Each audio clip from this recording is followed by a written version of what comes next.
Boo. Sorry about that. From Salisbury High School here in Allentown, Pennsylvania. Hello, everybody, and welcome to East Penn Raider football here on the Horror, Spook, and Goblin Network, also known as the HSG Network. Yes, the East Penn Raiders with their season finale this night against the Garden State Gladiators of Mount Holly, New Jersey. Thank you very much for joining us. I'm Tom Wilkins, along with Ray Starego. We'll be calling the action here this evening. Very chilly night here in Allentown, Ray. Garden State coming off a big win over the Jersey Hawkeyes and looking to keep the momentum to finish the season. Yeah, they did a nice job last week with a 15-6 victory. They played good defense last week, really dominated field position as well. Looking to hang on to that sixth and what could be final spot for the playoffs this year in the MLF.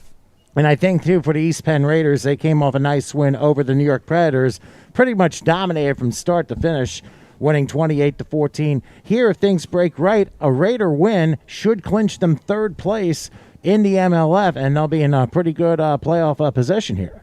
Yeah, and you could very well have this game one more time next week with the Gladiators ending up in the sixth spot. That almost sounds like the Eagles and Cowboys of the end of the 2009 season. You finished the regular season, and then same spot the next week in a wild card round. So it could conceivably happen again. So the other question for you, Ray, is you look at the Gladiators, what's going to be the key for them to slow down this Raiders team? Well, you know, the key for them, they do play pretty good defense. Not too many teams have racked up a lot of points this year. Seminoles, in my opinion, by far the best team in this league. Only scored 8 points against them, their lowest output of the season. So they can play good defense. The problem they're going to have is in this league, a lot of teams, they don't travel well. Looks like they've got about 21 guys here, which not quite, takes care of both lines of scrimmage. So it could be a little difficult in the fourth quarter. Well, especially have a little bit of a breeze going on that could affect the passing game. But I would have to think the Gladiators, I mean, even though right now it looks like they're going to be in sixth place in the MLF, regardless of the outcome and how things break out, I think in a way the Gladiators need to show a bit of a positive effort in regards to leading into that knockout round next week. Yeah, you certainly want to go in on a high note for sure, and if not winning per se, at least giving a good effort and knowing that the next week you're one step away from the rematch. Well, we understand that the Gladiators did win the toss and they did elect to receive the football. The Gladiators will be in their away white uniforms with black pants, red numerals. The East Penn Raiders going all LV Raider in all black with black pants and helmet, actually not white helmets, but black jerseys and pants with white numerals. And they will of course, they'll be moving right to left. The Gladiators left to right, and we'll switch sides during the second quarter. So we're going to be in action in just a few moments, but in the meantime, we're going to go down to the field, and we're going to introduce Celine Henninger, who will be performing our national anthem. We never quite got a chance to introduce her. So let's go down to the field, and we'll get to Celine.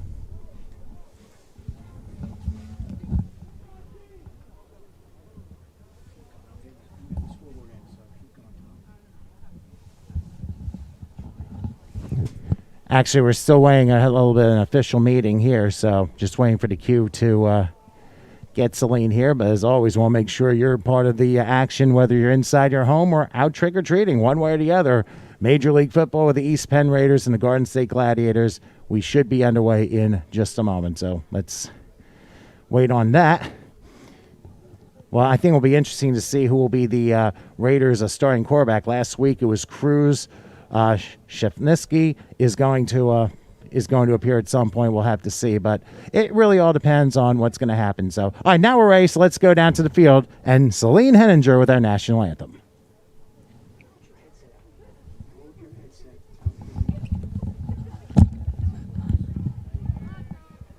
East Penn Raiders Nation, ready to get the party started? Ladies and gentlemen, please rise for the national anthem as we have Celine Rivera Henninger doing the honors.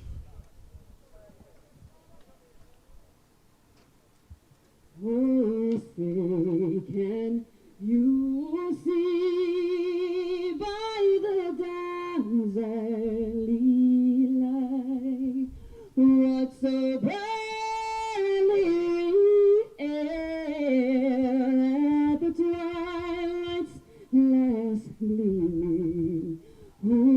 stripes and bright stars, see the perilous fight. For the ramparts we watch were so gallantly streaming, and the rockets heard the bombs bursting in air, gave proof through the night that our flag was still there. Oh, say does that star-spangled banner yet wave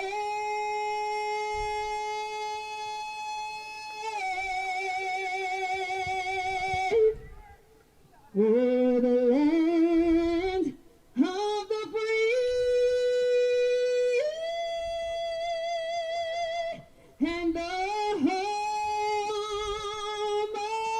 of the brave.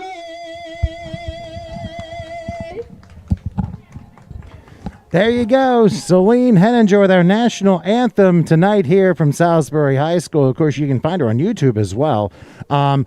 Did a nice job there as we're about to get underway here from Allentown, Pennsylvania, as we see also tonight the end zone camera in effect, as we're going to have two cameras, the main one, of course, where we look at the midfield stripe, and, of course, an end zone camera that'll give you a different angle of our view here on the HSG network. So, Ray, my first time working with you. You ready for this season finale? I am ready to go.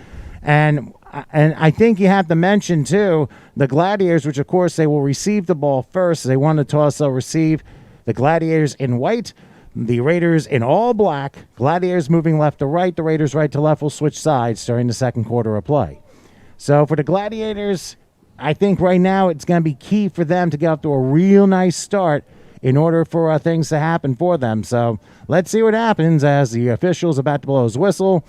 Of course, it will be Ian Ulch who will be kicking off for the Raiders. The referee gives a signal, and we are underway from Allentown on Halloween night, and it's going to be taken at about the 6-yard line, crossing to about the 20 and diving to about the, I believe, 27-yard line. I believe that was Daniel Curtis, who was, or it might have been Rob Bruce, couldn't see which one it was, but at least for the Gladiators, they get up to a decent field position from the 27, 1st and 10. So, at least on the part of the Gladiators, I mean, you don't want to be pinned in your own territory early, and I would have to say, kind of mix it up against the Raiders would be a very good way to start your opening drive. Yeah, mixing it up is pretty much the Gladiator style. They have a pretty decent running game and a passing game. The quarterback is a little mobile. He will roll out here and there to buy himself some time, which happens a lot in this league. Well, they're going to line up 3-wide slot right here on 1st and 10, and they're going to sweep it to the left, and there's not going to be much there by pushing his way to about the 31-yard line. Looks like a 4-yard gain on the play, and that one was Jordan Tabb, the veteran at Cherry Hill. He was able to get through for a nice gain to start things off. Yeah, that's how you turn a 1-yard gain into a 4-yard gain. Kind of move the pile straight ahead, and Gladiators will have a 2nd and 6.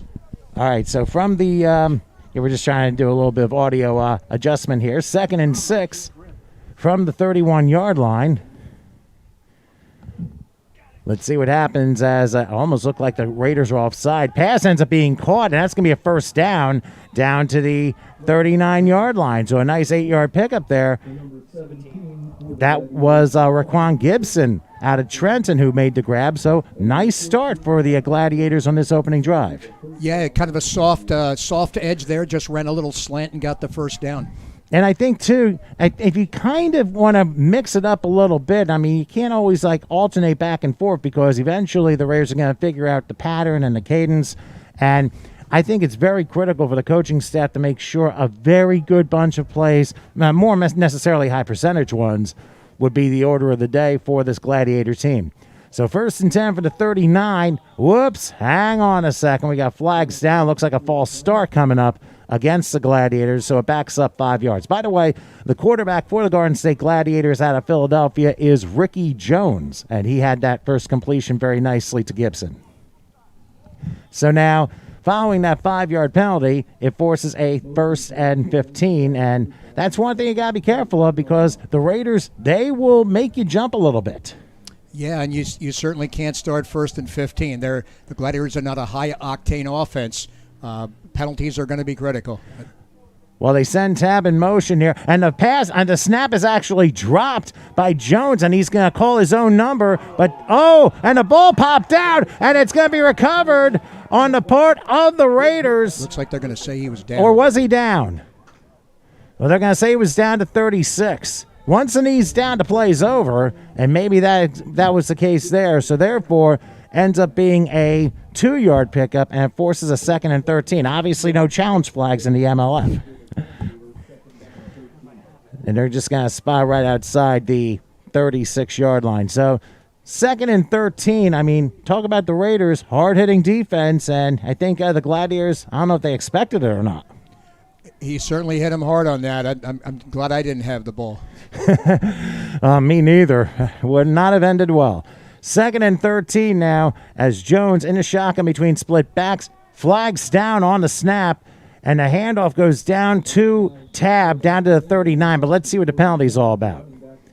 And usually, I mean, sometimes you'd say it's a free play, but other times could be an illegal formation or illegal motion. So we'll see what the officials decide to do here. Defense might have lined up in the neutral zone too. Yeah, that's also possible, and that's where the offside could conceivably happen. Now, if it is offside, and obviously you repeat the down, and believe it or not, the Gladiators just broke the huddle without the officials saying exactly what the penalty is, or they just waved the flag off. Now they moved. Oh, okay, there we go. Sometimes we don't necessarily get the best communication between down on the field and up, so they did move it 5 yards, and repeating the down, it is offside against the Raiders. So that forces a 2nd and 8 now from the 41-yard line. Again, Jones in the shotgun formation, 4 receivers set. He goes back, has a little bit of time. He's under a rush, and now his mobility causes him to throw one, and it ends up going incomplete. That was intended for Dijon Thomas out of Willingboro, but I think that was more like a pop-up Hail Mary to see if he can come down with it. Didn't quite work out. Didn't look like he squared his body when he threw it and sort of threw up a little bit of a wounded duck there. Fortunate for the Gladiators, the receiver actually becomes, Dijon Thomas becomes the defender on that play to knock the ball away. And sometimes you have to be that way when you know you're not going to be able to make the catch. You got to find a way to knock it away and prevent a turnover. And that's sometimes your best defense is just being on offense and preventing to have to send your defense out on the field. All right, now they'll do a 4-receiver set. They triple to right on 3rd and 8.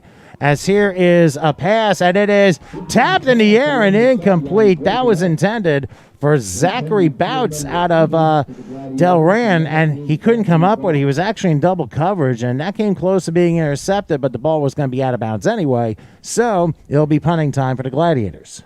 Great coverage on the play. There was really nowhere to go with the ball. He might have had a man deep.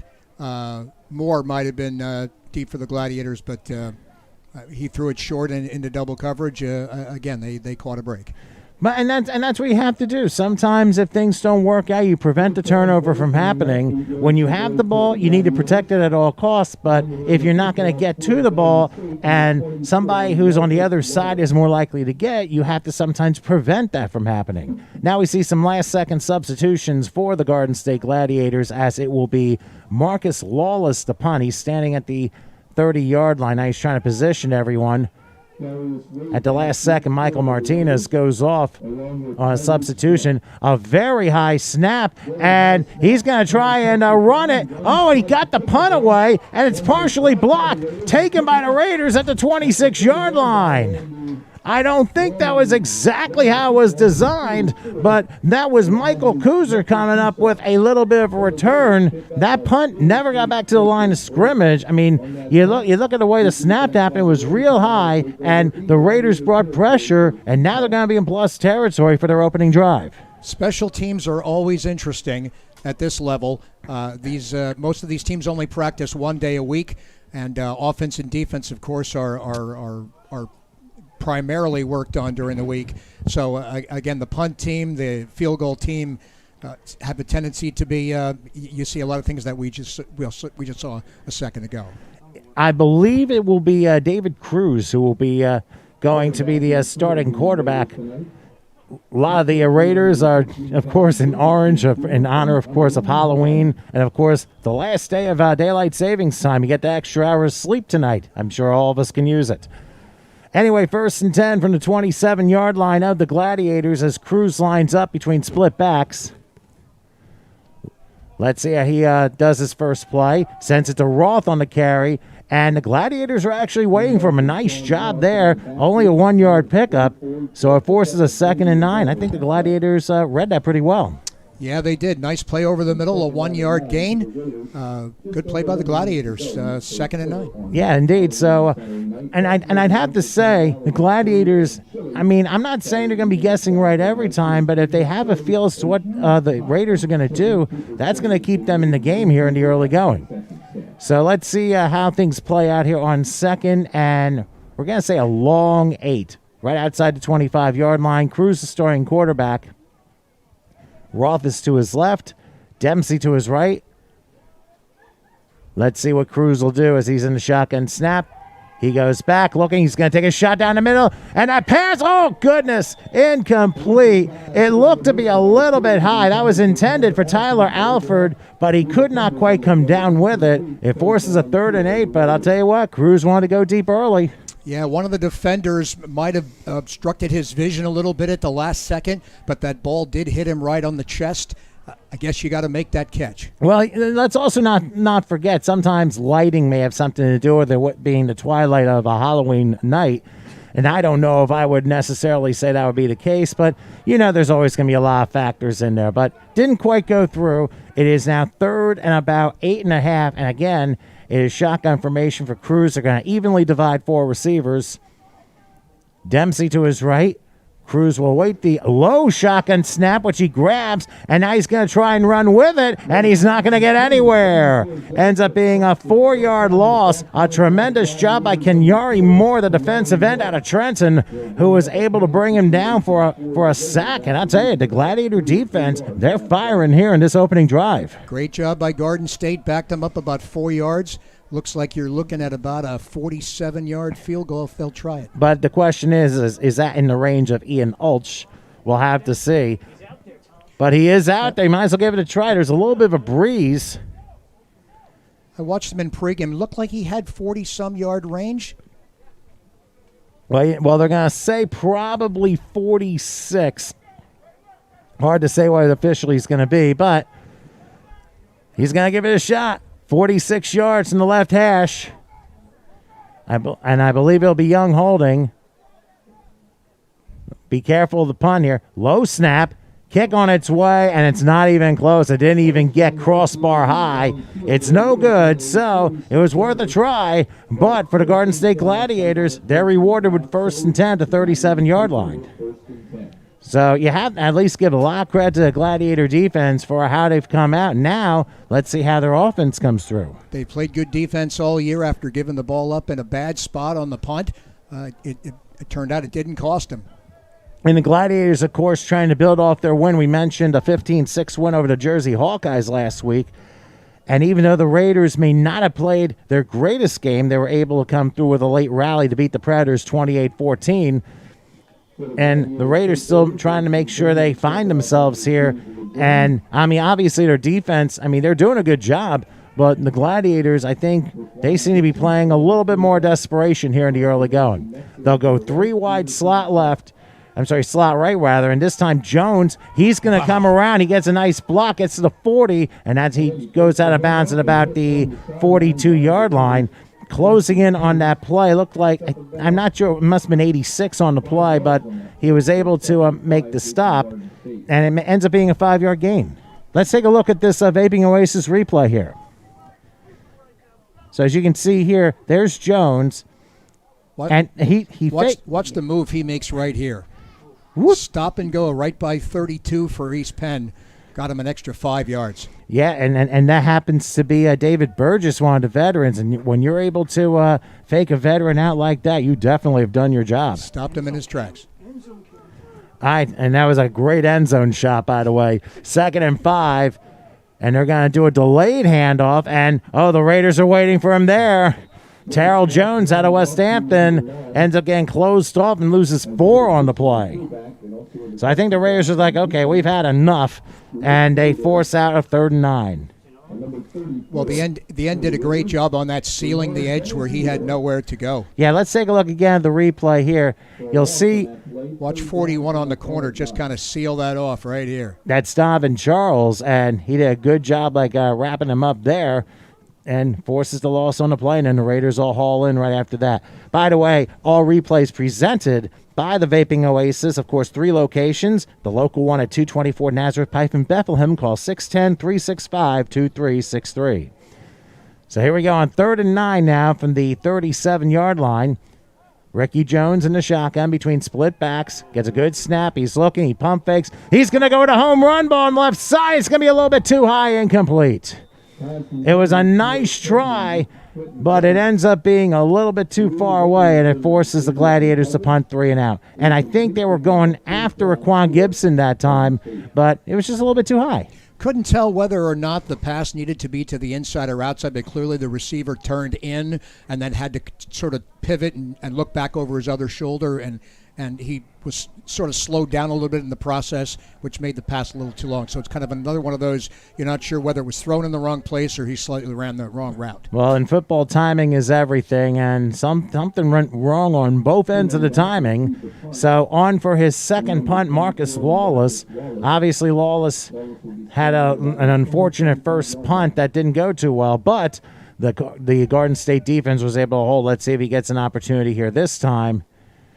Probably a better snap would help because one was very high. This one's a little bit better. He gets it off, and it's a high punt, and it'll take a bounce for the Raiders, and it's down to about the 34-yard line. So East Penn will be in their own territory, 1st and 10. By the way, just so you know about one of our sponsors, of course, East Penn Raider football presented by the Zest Bar and Grill, which is located at 306 South News Street in Bethlehem. You can give them a call for a reservation, 610-419-4320.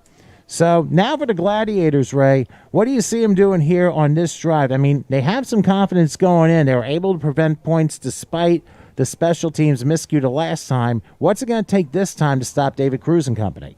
Well, the key, I think, for the Gladiators is to keep them off track on offense. You want to limit 1st and 2nd down to short gains. You want to put teams in 3rd and long situations. That'll certainly help their defense. They're going to spot the ball at the 32-yard line, so David Cruz inside a modified I here. 1st and 10. Let's see what Cruz does. Hard count. Nobody moving, but we're going to have a handoff. And sneaking through to about the 33-yard line, barely a yard on the play, and it was Roth on the carries. And I'll tell you what, I think Roth's performance is going to kind of drive how the Raiders' offense is going to go throughout the day. What do you think? Yeah, no doubt about it. He certainly is a key cog in the offense, and the Gladiator defense rose to the occasion on that one. 2nd down and 8. Yeah, a gain of 2 on the play, so we'll see what Cruz and company breaks off too. A little bit past midway through the first quarter. Oh, by the way, it says according to Mookie Thompson, Big Sazin is the quarterback for the Raiders. Oh, Sazon. I'll pronounce it right one way or the other if I knew any better. Anyway, 2nd and 8. And Cruz will hand this off to Routh. He's going to sweep right. He's going to get some yardage to about the 40, and he steps out of bounds there. He's a couple yards shy of a 1st down. They're going to spot him at the 39, so maybe just under 3 yards short. Quick enough to get to the edge. He turned the corner, and it's going to be 3rd and 3. And the thing is, Rolf's speed is going to be a key for the Gladiators. If they're able to close up just like the Raiders have closed up on the Gladiators' offense, I mean, this could be a little bit of a chess match here. So, and by the way, for the people from the Gladiators checking in, thank you so much for doing that. Remember, you can like, follow, and most importantly here on YouTube, subscribe to HSG Network. Lots of things coming up, especially for the month of November. So make sure you follow us on Facebook, Instagram, and of course YouTube. Subscribe to us. We got plenty of things going on. Okay, so 3rd and 3 from the 39-yard line is cruising the shotgun. It's a 4-receiver set. And let's see what he does here. A play fake. And the pass, it's caught and sneaking through, and a fumble picked up by the Gladiators at the midfield stripe.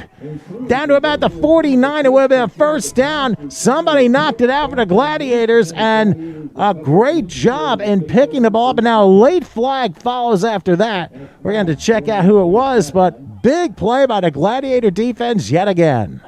Yeah, it was a nice play for the first down. He couldn't hold it. Somebody got an arm in there and just stripped the ball. Gladiators Johnny on the spot decided to grab it, and they're going to have the ball at either midfield, less 15 or plus 15, depending on who's got the penalty. While the officials discuss, let's take a look at the pass again from our end zone camera. You see Cruz going back, and he throws a little pass, and that's short. Now, the ball gets spiked out, and I couldn't get the number, but it was number it looked like 22, Daryl Gleaves, who knocked the ball out, but A.J. Swain was the one who recovered. But after the play, they called a penalty against the Gladiators for, I believe, unsportsmanlike, maybe a taunt, I'm not sure, but that's unfortunate because the Gladiators would have had it at midfield instead. They're back at their own 35. A.J. Swain, like I said, was the one who recovered a fumble and tried to return it. So, Gladiators get to try it again, 1st and 10. I mean, they came to Allentown to play today. Might have been a two-hour ride, but you know what? It's paying off for him so far here in this first quarter. Now let's see what Ricky Jones can do here between split backs, 3 wide slot right, 1st and 10. Jones is going to do a little bit of a handoff and plowing his way to about the 41-yard line. We just got word that Silk City has a 6-0 lead. They actually scored in the opening play of the game. Not sure they're playing, but oh yeah. So Silk City 6-0 over the Jersey Sharks. Very important game for the Sharks, of course. But let's just say that, like I said, East Penn, if they win, I believe they hold 3rd place. So that's an important score. We'll keep you in progress of the other MLF scores as we get them. 2nd and 5 now from the 41-yard line. They go I formation this time. And Jones is going to do another handoff, crossing the 45, still going midfield and back into Raider territory to about the 47-yard line. That's a 12-yard pickup, and I think it was Tab again who came through with that. So a first down for the Gladiators, trying to get points off of that turnover. 2 real quick hitters from the Gladiators, not worrying about what's going on at the line of scrimmage. They're just getting the ball and hitting it quick. And I think we may have a timeout. And I'm guessing the Raiders called it. So, all right. So I guess we'll go ahead and take a little break here with 4:16 in the first. No score. Gladiators and Raiders. We'll be back in just a moment.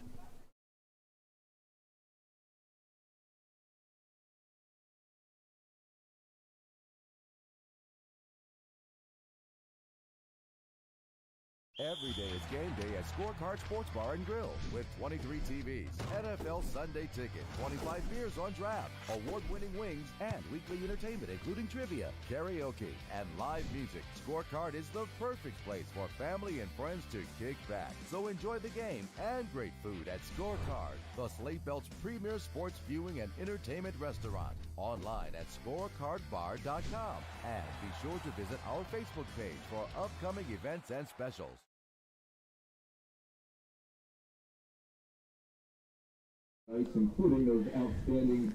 Okay, as the Raiders had called their timeout, as we're back here at Salisbury High School in Allentown, hopefully everybody's having a wonderful Halloween.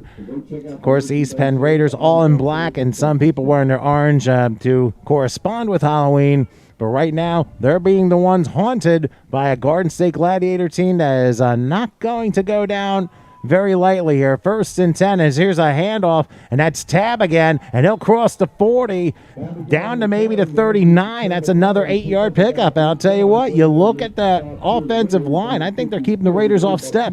Well, the Gladiators have just said to themselves, we're not going to mess around here. We're just going to line up and plow straight ahead. And they're going fast. They're going fast forward here. 2nd and 3 from inside the 40-yard line. Single back again. They're going heavy on the line.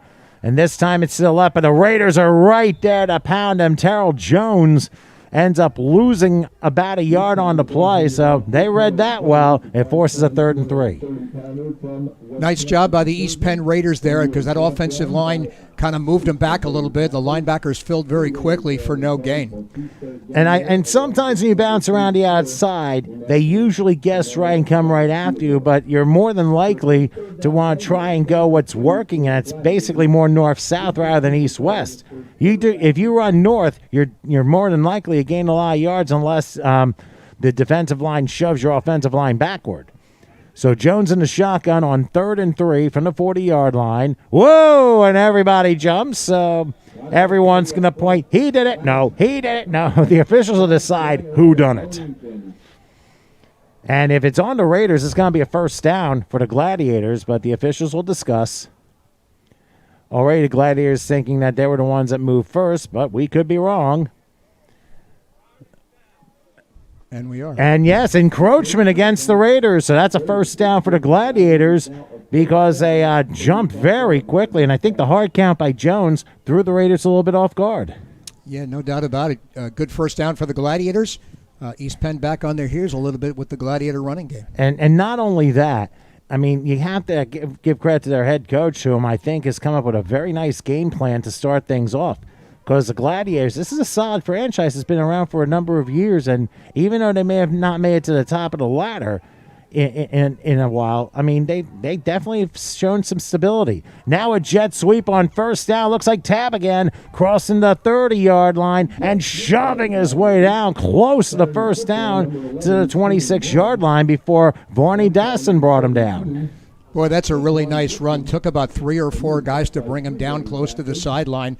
Great gain for the Gladiators. They're looking at 2nd and short, exactly where you want to be. The sweep was actually Raquan Gibson. I mean, Tab's been involved, Gibson's been involved, Terrell Jones has been involved, so almost like a rotating running back system for the Gladiators so far, but that one worked out to be a 9-yard gain, and it forces a 2nd and a yard, lying up at the right hash mark. This time they do have Tab inside, and Gibson is lined up on the right side. It's going to be a 3-wide slot left. Jones again to shotgun. He'll wait to snap. Goes back. Going for the home run ball for the end zone. And it is going to be dropped incomplete. That went for Dijon Thomas, the intended receiver, but I think it was just a little bit too high and off. And it may have been Thomas possibly running the pattern. Might be a flag on the play. Oh, I didn't see a flag down, but there might have been interference possibly. Could have been. You can tell by the body language of the Raiders that Tyreek Smith was not happy on that one. Well, let's take a look on our replay on the Vaping Oasis, and we'll see for ourselves. Now, keep your eye on the home run ball real quick. So here it is again. Here's the lob. Is there interference here? Ooh, it could have gone either way. Really could have gone either way. But the officials call pass interference, and they will spot the ball at, I believe, the 2-yard line. So 1st and goal for the Gladiators with 1:31 left in the first, and East Penn on their heels big time now. Now it's a matter of how big your offensive line can go and how big the push can be for either side. So Jones under center here, 1st and 10. Who's going to get? He's going to try and keep it himself. Didn't work. And the Raiders were able to read that very, very well. And guess who? Joe Davis. He was able to say, oh, no, you're not getting in here. That was really nice play by the Gladiator quarterback, actually. He threw that ball at the last second and was able to get an incomplete pass instead of a loss at 3 yards. So you're still going to be 2nd and goal at the 2. Really heads-up play. And the Raiders have to come through with a couple of very important reads here, and Davis was able to throw him back for about a 2-yard loss here. So they're going to be back at about the 3. Yeah, the way they're moving that line of scrimmage, I just run straight ahead. Well, let's nothing fancy. Or a play fake. We'll see. They're going to hand it off and shoving his way close to the goal line. No, he didn't get in. He's down to 1. So he got the 2 yards right back. It forces a 3rd and goal, and I believe that was Terrell Jones who was able to plow his way through. Now, the question is this 4-down territory? You try a field goal, 3rd down doesn't work. Well, I don't think you're going to try a field goal here. I mean, worst case scenario, you miss on 4th down, you give them the ball there. Not the worst thing that could be. And you can also call timeout to discuss what strategy you have. And even if 3rd down doesn't work, and you run the clock out, it'll be quarter time. So you have plenty of time to talk about it. So that's actually a beneficiary for the Gladiators. But here we go, 3rd and goal from the 1 as Jones lines up under center. Let's see if they go with the up man again. He takes it, handoff up the middle, reaching. No, he did not get in. Stopped at the 1-yard line, and I have a feeling that was Xavier Landon who was able to push through and make the stop, and the clock's going to run out for quarter time. So what we'll do is, and they're going to break the huddle. I don't think they're going to get a playoff before the quarter. As the clock runs down, 3, 2, 1, and now we'll have to take the 98-yard walk and switch sides. So we are at quarter time with no score between the Raiders and Gladiators. So while we have to remember that as a reminder, the official time is kept on the field, but this was in synchronicity, so we are switching sides here. Well, let's watch the run once again, and Ray, describe how the Raiders were able to stop him right there. Well, it looked like the Gladiators really were going to get in here. One of the linebackers made a nice fill because 53, 51 on the right side and 80 the tight end got some good push here, but somebody came through. The play was a little slow developing. Joe Davis. So you see number 6 coming from the end. Looks like 9 for the Gladiators. Didn't get a good block on him, or that was in the end zone. Yeah, I believe that might be Isaiah Gibson if you were mentioning him, but it was Joe Davis who was the first one who kind of slowed him up, and that's exactly the case here. So now the Gladiators want to make sure they get this 4th down play because this could be a huge momentum switch.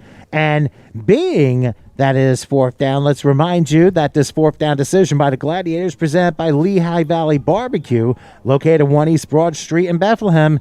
Call them for the best barbecue stuff. That's the next best thing to Texas. 484-541-9686. So, well, I'd certainly sink myself into that, but But anyway, 4th and goal from the 1-yard line as we resume play. If you just joined us here on YouTube, I'm Tom Wilkins, along with, if I can find his name, Ray Starego. That's all right. I have trouble finding my name some days, too. So. Well, the tape actually covered your name, and I couldn't memorize it right off the bat. But anyway, this is a big play in this game already. 4th and goal from the 1. Does Jones call his number? We'll see. Maybe you sneak the back out. No, it's a handoff at the middle, and I think he gets it. Effort. Yes, he did get in. Welcome to the end zone. How about that for the Gladiators? 4th down, they shove, and they break the plane, and the Gladiators strike first against the Raiders. I mean, you have to give the left side, the offensive line, a lot of credit because the Raiders had shifted over a lot, especially on some of these runs, but this is more straightforward and push and then fall down, and that he was able to do it as soon as he broke the plane. That was it. I think it was a great second effort by the back because he was stopped right at the 1-yard line and just kept those legs churning into the end zone. And I might have been Terrell Jones who was the one who had that football, but I think we'll take a look at a replay shortly on that. So they will try an extra point, the NFL extra point. Anthony Starego, who happens to be your son, will try that. I might know this guy. I would hope so. Daryl Gleaves to hold, and Anthony Starego to try the NFL extra point. The snap. Oh, the kick is blocked, and this could be returned for 2 points if they're not careful. Now it's kicked backwards, and then Starego finally falls around on the midfield stretch saying, no, you're not going to get 2 points against me. Are you kidding me? So ends up being a blocked extra point, so it's no good. It ends up being 6-0 in favor of the Gladiators. So, Ray, what was that touchdown all about here, which gave Garden State the lead? Well, if you don't succeed, try again, correct? Or as Curly would say, keep on sucking till you do succeed. Exactly. And look at the push. See, right here, he's got him stopped, and he's got somebody from behind, but he just kind of, just his forward momentum, he's kept the legs churning and kind of turns his body and kind of pushes himself backwards. Sometimes that's hard to stop when that running back gets around and gets to kind of dig those heels in. big touchdown for the Gladiators coming out here on the road here at East Penn. And a very big touch, and not only that, they got points off the turnover. Remember, they got the ball at the midfield stripe, but despite a unsportsmanlike, which caused them to start their own 35, they were able to drive down the field, and that pass interference call certainly helped, and that's what led to that score. So now the East Penn Raiders are like, okay, we need to wake up here. Oh, and so during the conversion, you may have seen the ball kicked. So an illegal kick is a 15-yard penalty, and I think it was kicked by the Gladiators, so we're going to see a rare kickoff from their own 20-yard line. Now, we've seen rare kickoffs from the opponent's 35, and that would have been like a 52-yard field goal if they wanted to try that. But because of the illegal kick, that's an automatic 15-yard penalty by rule. So, I mean, we've seen this happen before, but it's been a while since we've seen that, especially with an extra point. So, and that was a real heads-up play, actually, by the Gladiators, because there were 4 East Penn Raiders ready to pounce on that ball and take it the other way for 2. So you'd certainly rather give up the 15 yards on the kickoff than a 2-point conversion the other way. We understand the Jersey Sharks have leveled the Silk City team 6-6 right now. I believe that might be in the second quarter of that game. We'll keep you posted with that one. But in the meantime, the Gladiators, following the personal foul off the conversion for the illegal kick, they will kick off from their own 20. Back there for the Raiders, we see Darius Wade standing about the 25-yard line. It's a slow ground ball, and this one is taken by Dasson, and Dasson will get past midfield and all the way down to the 45, maybe even the 43-yard line. So a good return by Dasson, good field awareness too, and for the East Penn Raiders, for the second time in this game, they have awareness as we see a Garden State player is shaken up. It'll be 1st and 10 at the 43 when we resume play. Let's take a look at the replay. Now watch Dasson's return, as you'll see here, and you can describe how Dasson was able to bounce through. Well, you can see the kickoff is a really sort of a line drive roller. He gets the friendly hop and is pretty much at midfield before the Gladiators can start to close in on him a little bit. And second effort, too, by Dasson kind of helped out very nicely. So good job on his part to put him in plus territory. Looks like the down player for the Gladiators is number 7, Lewis Potts. Yeah, Lewis Potts out of Florence was shaken up on that play, and he actually runs up mostly on his own power, so that's good news. Looks like he's holding his shoulder a little bit. Maybe a little stinger on the tackle, possibly. Exactly. But so we'll see how serious it is, and we'll see if he's able to come back. As I always say, whenever something like this happens, it's always questionable for return unless noted otherwise. But for the East Penn Raiders, what is not questionable is the fact that they are in Gladiator territory at the 43-yard line, and David Cruz back at quarterback with Roth standing to his left. They're going to go a 4-receiver set. They have, even they're saying not lined up yet, but you look at where everyone's positioned, you kind of can tell what the set's going to be. So Roth will line up to the left of Cruz. 1st and 10 for the Gladiator 43. And a play fake. Cruz with a deep one left side. It's intercepted at about the 10-yard line. Talk about with a long home run pass and brought back by number 28, Jalen Davis out of Willingboro. Another turnover by the Raiders, who are like, what is happening here? I have no idea what happened on that play.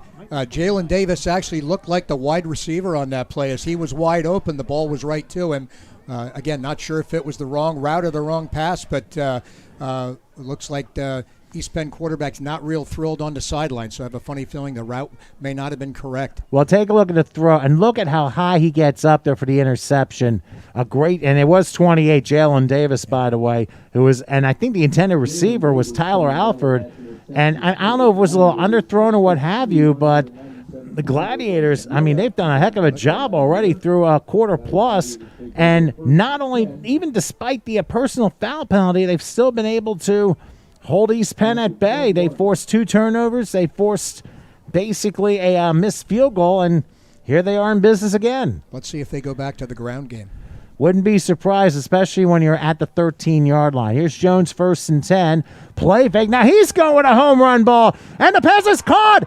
Beautifully caught by Raquan Gibson, who's tackled in East Penn territory at the 48, a 39-yard pickup. If he was not stopped there, that would have been an 87-yard strike. Raquan Gibson is not happy on that one. He just barely had his ankles clipped, stumbled a little bit. If he keeps his feet, he's celebrating in the end zone. I mean, as long as his knee wasn't down, he could still keep going, but that trip up saved near disaster for the East Penn Raiders.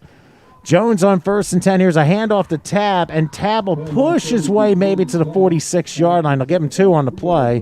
But right now, all the momentum is in the hands of the Garden State Gladiators. So much for leaning on the ground game, I guess. Now, you never know. Sometimes you go to home run ball and it works, and other times it ends up going foul by about 5 feet. So after that gain of 2, 2nd and 8 from the 46-yard line, I'll tell you what, Ricky Jones, he's been around the way for a while, and if he can get a good touch pass there like we saw with Gibson, I mean, this team can really be dangerous if it's clicking on all cylinders. And the play was huge in order to flip the field from deep in their own end. Single back this time. They'll triple the right on 2nd and 8 from the 46-yard line. Play fake as Jones goes back, a fire right, and the pass, is it caught? Yes, it is at the 39-yard line. Very nicely caught, and that was number 80, Zachary Bouts, who was able to bring that down. He might Looks be like just third and short. just shy, maybe by a yard of a first down. So now 3rd and a yard from the 39-yard line, and Garden State's doing a great job keeping East Penn completely off balance on defense. It was a nice rollout. He had his receiver that caught the ball short. He had a guy going deep, which I think he had as well. So he kind of had his pick on that play. Okay, so on 3rd and a yard now, an official timeout here. They want to make sure the spot is correct. Actually, they're going to move it to the middle of a little bit closer to the middle of the field. It's just outside the 39, so 3rd and, shall we say, a pretty long yard. Usually it's 1 1/3 yard. So 3rd and a pretty long yard from the 39. Jones between split backs and a shotgun. It's going to be a handoff, and oh, what a nice job by the tackler, David Burgess, bringing him down for a 1-yard loss to the 40. That is going to be a very important play for the East Penn Raiders, but the other question will be, will the Gladiators play a game of field position on 4th down? I would if I were them, but I don't think they're going to. I think they're going to go for this. He lost 2 on the play, 4th and 3. Certainly a much different conversion than 4th and 1. I'd be punting the ball here. I'm actually a little bit surprised that they are. I mean, you're up 6-0. You just had a turnover, and you drove all the way to the midfield stripe. But sometimes when you gamble too much, it will backfire on you. But we'll see what Jones does. They could go hard count and then try and punt, or they might just run the clock for delay a game. We'll see. 4th and 3 from the 31-yard line. Thomas in motion. Delayed handoff and diving to the 37, but he lost the football. And it looks like East Penn has it. The play still continues, and Thomas ends up making a tackle. They are going to say East Penn ball. This will be very interesting. Yeah, I wonder if the ground caused the fumble. Let's take a look at the replay real quick. Well, the question will be, was he hit before he went down? Because the ground, well, it can't cause a fumble. If he's untouched, he can get back up. That is true, but let's see what happens. And we have the advantage of replay here. Yeah, he was definitely touched by somebody, and the ground definitely caused the fumble. I'm not sure that's what the call is going to be, but that, I'll tell you one thing. I mean, replay can say a lot of things, but whatever the case may be, we got it right here. And shall we've been having issues with the end zone camera this year, but you know what? That one worked. There's your proof there, and that's why we have Howard Gaber here with the controls and making sure we get the close-ups where necessary. So, in the meantime... An absolutely critical call on the field. Gladiators probably should have had a first down. I definitely agree, and, I mean, if his knee is down, the ball's extended, then basically the ball's down right at that point. But remember, with no replays, it's just so hard for the officials to... extrapolate who's right and who's wrong. So I think East Penn got a break. So life goes on. 1st and 10 at the 27-yard line. Is cruising the shotgun.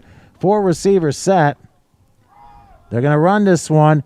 And Roth is going to fight his way to the 29-yard line. Not much there. Lewis Potts with the stop. But for the Garden State defense, I mean, they're at least sticking up a little bit. Garden State's done really well, especially against the run, and East Penn's been a little erratic in the passing game so far. If I'm the Gladiators at this point in the second quarter, I'm pretty happy so far. By the way, I just want to let you know, Isaiah Gibson was the one who had to carry on 4th down, and he was the one who extended and just lost the football. So just a little bit of a clarification here. So 2nd and 8 now from the 30-yard line. Sometimes it's a little hard to see an 8 or a 9, but that's why we check the screens and the outside and everything else. So let's see what Cruz does. He has Rolfe to his right, 4 receivers set evenly divided. Cruz will get the shotgun, snap and drop it, and he's able to pick it up and have to fall on it at about the 25-yard line. So not a good snap. Forces a 5-yard loss, and the East Penn Raiders right now can't seem to get out of their own way. Let's take a look at this. Yeah, looking at the vaping replay, let's see how the snap was. I think it was a little bit low. Nah, it was right in his hands. Whoa. He just simply dropped the ball. That was through the 5-hole there, and he had to fall on it. Well, I think he did one of those looking to the right and left just as the ball was coming back. He never looked it into his hands. Just the simple things of football, the quarterback snap from the center. And you do that hundreds and hundreds and hundreds of times to make sure you get the right feel and the right throw for the particular ball, and sometimes it just doesn't work. So after a big loss, 3rd and 13 now from the 25-yard line. Gladiators showing blitz. Cruz with the snap. Tries to run, but he is going to be stopped at about the 21-yard line. And I got to say, I'm very impressed with this Gladiator team, and trying to see if it was 33 or 53 who came up with it. I would say that would be Michael Wright out of Beverly, who was able to make the stop and ends up being a sack, another 4-yard loss. Now the Raiders are going to have to punt deep in their own territory with under 9 minutes left till halftime. And that's why that second down play is critical. And you go back to those things. You got to remember, broken plays that don't work, 10-yard holding penalties. Those are things that kill drives. And in this particular situation, the blown snap ended up killing this drive. And remember, this was off a turnover as well. Here's the snap coming as the Gladiators show some pressure. It'll be taken about the 41-yard line. Taking is Robert Bryant, who gets past midfield down to the 48. So despite the bad break the Gladiators got at the end of the last drive. Looks like we have a flag down right where the punter was. Oh, so this could be critical. Hang on a second. Not sure that this is going to be a running into or a roughing. It looks like it's a running into, so it's only a 5-yard penalty. Now the question is, will they re-kick or will they add the 5-yard penalty from the end of the play? I believe the offensive team has the choice, if I'm not mistaken. Well, the officials discussed, so it's not a personal foul. Remember, running into is only 5 yards. If it were a roughing the kicker, then East Penn would have still had the ball because of the automatic first down. I would probably take the 5 yards at the end of the run. The kick was pretty decent. They flipped the field a little bit. And either way, for the Gladiators, they're starting around the midfield stripe. Let's take a look again at this replay here. And, of course, the punter is Jordan Hallman. And let's see if he was roughed or ran into. Yeah, he didn't mean to rough him. So that was the right call, I believe. Usually when the guy going to block the punt lands on the ground first and kind of rolls into him, usually you get the running into call. So they're going to take the 5-yard penalty and re-kick, so Hallman will have another chance. And back again is Robert Bryant to see if he'll be able to get a nicer return here. So at this point in time, his role is the 47-yard line of his own territory. We'll see how much the penalty is costly. It's popped up, and it's going to take a bounce. And believe it or not, how about that? Believe it or not, the penalty didn't hurt. Maybe 1 yard net, as Garden State will start from the 49-yard line of East Penn. That's the old 6 of one, half dozen of the other. And they're all correct. Especially, well, that was yesterday. But anyway. Maybe where you shouted. But anyway, 1st and 10 for Garden State. I mean, they've been playing a very good game. We do have 6-6 now in the second quarter with the Sharks having the football. We'll continue to update you in that game with the Jersey Sharks in Silk City. That's going to be a dandy, I think. Really surprised that's a 6-6 game. Both teams actually have pretty decent kickers. kind of unusual you'd get 2 missed extra points in the same game, especially with the quality of people they have. Well, it's also possible to snaps or maybe not having the kicker available. You just don't know what's going on the other side of things. 1st and 10 for the 49ers. Looking Jones deep is again. back to pass. He's going to take a deep ball, and that's intercepted. And East Penn's going to bring it back at the 30-yard line. That's going to be Tyreek Smith to midfield. He's run to about the 40 and out of bounds. I don't see any flags on the field, so East Penn comes through with a huge turnover. The interception by Tyreek Smith all the way down to the 38. Let's take a look at how that developed. Looked like he slipped a little bit on this pass. Right about, or actually, he was just being hit as he threw it, is what happened. And they went for Dijon Thomas with a home run ball, and that got brought back into the yard. And Tyreek Smith, a nice return, getting out of bounds. And that was the one thing the Raiders needed, and that's 2 possessions in a row that they've been able to force a turnover. No substitute for pressure on the quarterback. No, that's what you got to keep doing, especially on defense. Usually the 2 things that are the difference to any game are A, offensive versus defensive line, and number 2, turnovers. And so far, I believe each team has turned the ball over twice. So for the Raiders, they have a new lease on life. They're only down 6-0 here in the midway part of the second quarter. And Cruz is back in. They're going to triple the left side, 4-receiver set. 1st and 10 for the Gladiator 38. Here's Cruz going back looking. He'll throw left. And that, I believe, is caught. And out of bounds is Varney Dasson out of East Stroudsburg. And they're going to spot the ball, looks like inside the 30, maybe the 29. So he got about 9 on the play. Still about 2nd and just over a yard to go. Darryl Gleaves on the coverage for Garden State. Give him a really, really soft corner, simple pitch and catch. And sometimes when everyone's going one way, you have somebody open the other way, and that's exactly what you had to take advantage of. So let's see if the Raiders can build off this positivity. 2nd and a yard from the 29-yard line. We have Roth to the left of Cruz, and again tripling the left side. 4-receiver set. Cruz on a blitz. Here's a handoff to Roth. He has a hole. Crossing to the 20, into the red zone, or the steel red zone, down to the 17-yard line. And that gives me the opportunity to give a shout-out to Michelin Steel Industries, but that's after the replay that we're going to show you here. And you'll notice here, you'll see Roth gets a delayed handoff. See how the lines react. If you watch 24 here, blitzing on the play, he kind of goes right by the running back. He picks the wrong gap, and he's got clear sailing up the middle about 10 yards before he's touched.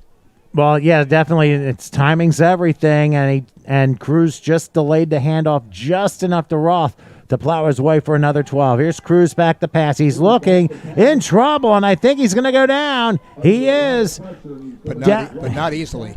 Well, I'll tell you what, he may be big for a quarterback, but he's hard to bring down no matter what. And ends up being the 23-yard line. For their visit to the red zone or the steel zone, we present Michelin Steel Enterprises located at 3135 Schuernsville Road in Bethlehem. Give them a call, 610-395-3472 for all your steel construction needs. Another great job by the Gladiators closing in that pocket, not giving him anywhere to run. All right, so following what's going to be a 5-yard loss, 2nd and 15 now from the 23. Let's see how Cruz calls it here. He awaits a shotgun snap. Everyone's selling the line. He takes it. They're going to go with a handoff. New guy crossing the 20 back to the 19. That looks like a David Agbanaya out of East Stroudsburg. He gets a chance in there. Gets most of the yardage that he lost back. But it forces 3rd and long back at the 19-yard line. So if you're East Penn, what do you do here? Well, you certainly want to avoid a sack because I think you're still in field goal range. You've had a lot of good opportunities here deep. You've had some good field position. You haven't been able to capitalize. I think on this drive, in this situation, you certainly can't avoid a sack. You really need points here. Okay, so it'll be 3rd and 11 now from the 19-yard line as Cruz again will line up in the shotgun. Agbanaya is going to line up to his left. I guess giving Roth a little bit of a rest possibly. We'll see what the shotgun situation is. And even set now, Agbanaya switches sides. He'll be on the right of Cruz. Counting down 4:35 till halftime. 3rd and 11 from the 19. Cruz takes it. Play fake. Lobs it for the end zone. And the pass is knocked away incomplete. And it looked like it might have gone in and out of hands because you could see the reaction of the receiver, Jordan Hallman, saying, "I should have had it," but it just went in and out of his hands. It's absolutely a catch you have to make in a game like this. He was open. It was right in his hands. You got to bring that one in. And it was double coverage, too, so maybe the concentration was off just a slight bit. And in this game, that's all it takes. So a tough break for the Raiders, but they're going to try and get points on the board here. Much easier field goal to try would be a 36-yarder, as rushing into the game is Ian Ulch. So they had to rush the kicking ball in, so that's why the short ball's in play. So if you're wondering about all the zeros, the holder is Ryan Young, and Ian Ulch is in 00 out of Lackawanna College. Tried a 47-yarder. It didn't work out for him last time. Let's see how he does in 36. A snap, kick on its way, and he's wide left, no good. It would have probably just cleared the crossbar, but it was just a little bit wide. So Ulch pushes the 36-yard field goal. Let's take a look at that particular replay from the end zone camera and see if I was accurate in this. That was a good snap. No, he just hooked it. Yeah, he's looked like the snap and hold was good. That one's going to be on the kicker. And let's also not forget, too, sometimes the snap's got to be on the holder, too, based on where the ball is positioned and where the laces are, how they're pointing. I mean, that has a lot to do with it, too. So they end up catching a huge break, the Gladiators. 2 missed field goals by the Raiders, 2 turnovers by the Raiders, and it's still a 6-0 Gladiator lead on 1st and 10 as Jones drops the snap, and now on the broken play decides to take off himself. Has a hole crossing the 30 to 40, 45-yard line. So on a broken play, the quarterback, Ricky Jones, found a hole on the left side and was able to get for 20 yards on the play and better position for Garden State to first down with under 4 minutes left in the half. By the time he picked that ball up, he had a lead blocker coming this way who did a nice job. That's a big gain to get him out of deep in their own end. And not only that, force it closer to midfield. And like I said, plays like this, they make a big difference when it comes to field position. All right, now 1st and 10 is something other than a football gets snapped behind a running back. But in this case, here's the handoff, and Tab gets tapped down for a 1-yard loss down to 44-yard line. Looked like Greg Bryant on that play for East Penn. And he came through very nicely, too. I mean, he shot out of a count off the left side and read where Tab was going and forces that 1-yard loss that way. Great job. He shot the gap. He was right there. So it forces 2nd and 11. From the 44-yard line. Keep in mind, Gladiators have all 3 of their timeouts. Raiders have 2 left. And, of course, you can see that on the bottom of the screen as we're under 3 minutes till halftime. If I'm the Gladiators, I'm really in no hurry here. They have a good 6-0 lead going to half. We're inside 3 minutes. And this time Jones is going to line up in the shotgun between a couple of backs that go 3 wide slot right on the far side. Big 2nd and 11. I wonder if Jones is going to try and go down the field again. We'll see. He'll take the snap. It's a pitch out, and it's Tab. He'll dart down the field, and he gets thrown at the 42-yard line. Another 2-yard loss that time, and Ian Dempsey said, "I don't think so." Forces 3rd and long. Ian Dempsey read that one really well. East Penn was out there. There was really nowhere for the running back to go. He tried to cut it back up the middle again, and Dempsey was right there. And the pitch out, too, was a little slow, if you ask me, because when it's slow, that gives the defense a chance to react, because if the timing is off, then it's a live ball. All of a sudden, anyone could get it. And now I think we got the 2-minute warning here, so let's quickly remind you, East Penn Raider football presented by Blue Line Logistics, which is located in Bethlehem at 6583 Roots Road. You can give them a call, 484-281-3183. Now, if I'm East Penn, I've got my timeout ready.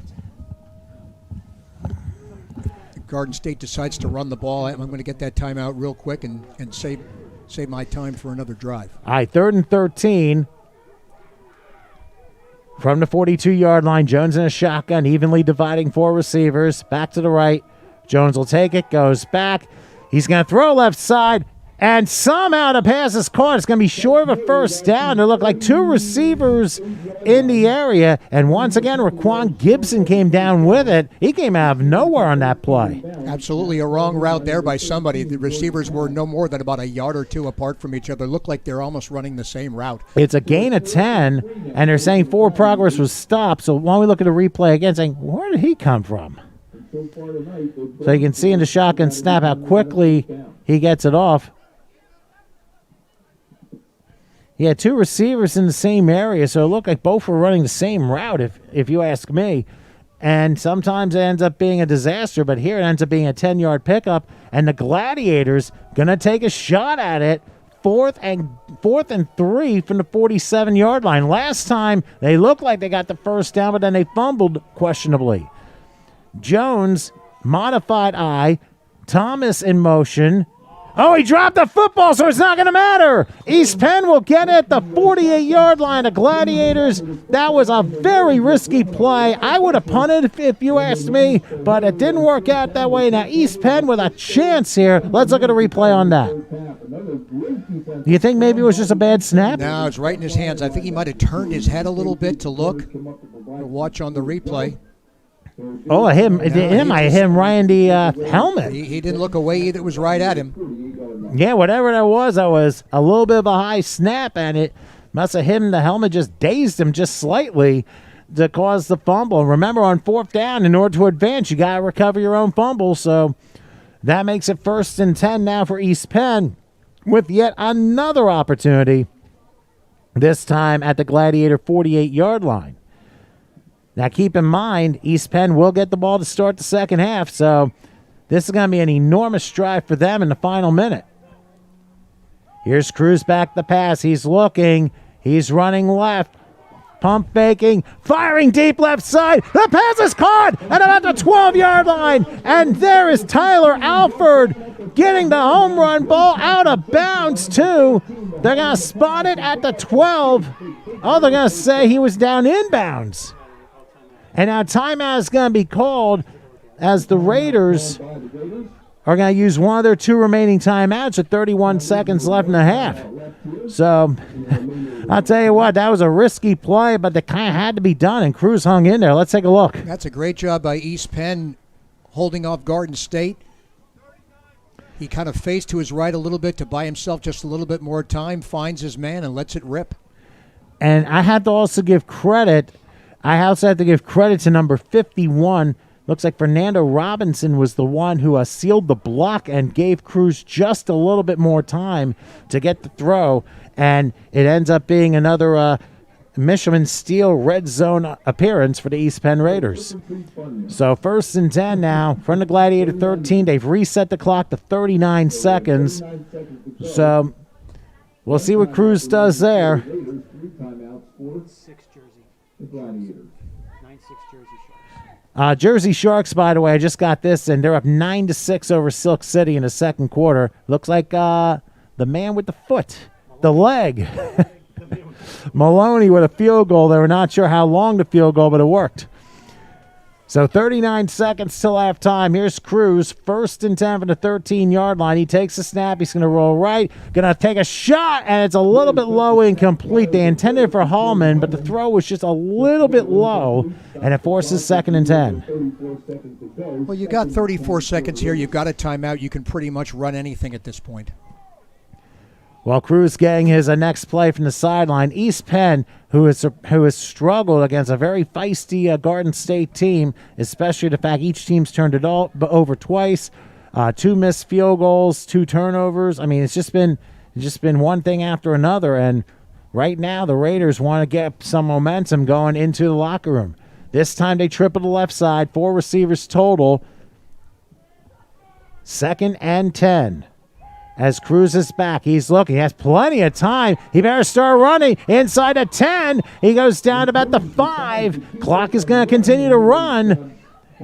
And East Penn finally, I think they're going to use their last timeout right here with 25 seconds till halftime. I mean, that was a very slow developing play. Really slow developing. He kind of waited a long time to decide to finally pull that ball down and run. And as we take a look here, you'll see Cruz.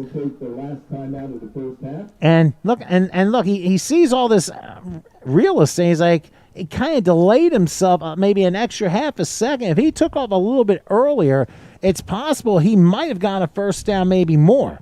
So, I mean, I guess that half second of hesitation proved costly there. But now, then they're going to say he's down at the 7-yard line. So it's going to be 3rd and 4 from the 7. Now you have no timeouts left, 25 seconds. It's very risky to do a run. So I'm sure the passing game is going to be almost inevitable here. And if you are tackled in bounds and you don't have a first down, you have no down to kill the clock. So you're either going to have to run a play quickly or rush in the kicker. Okay, so Roth to the right. And now, I wonder if the Gladiators are going to counter with a timeout themselves. And they are. So timeout will be called by the Gladiators with 25 seconds left in the half. What do you think they're looking for East Penn? Well, again, as I said before, you certainly can't be down in bounds here. You've got 25 seconds. You may have a chance to kill it, but you really have to get organized. And not only do you have to get organized, you can't have an offensive penalty if your guys aren't set. If you do, it's a 10-second runoff, and the half is over. Well, while we had the second, we send our shouts out to Tomko Construction, who's a proud sponsor of East Penn Raider football, located on 22 Howard Boulevard in Mount Arlington, New Jersey. Give them a call for their construction needs, especially the heavy stuff, 973-361-7755. So, as we pan over to the refreshment stand, probably more the hot chocolate stand, and I'm sure Howard is very happy to see a Patriot Tom Brady uniform in there somewhere.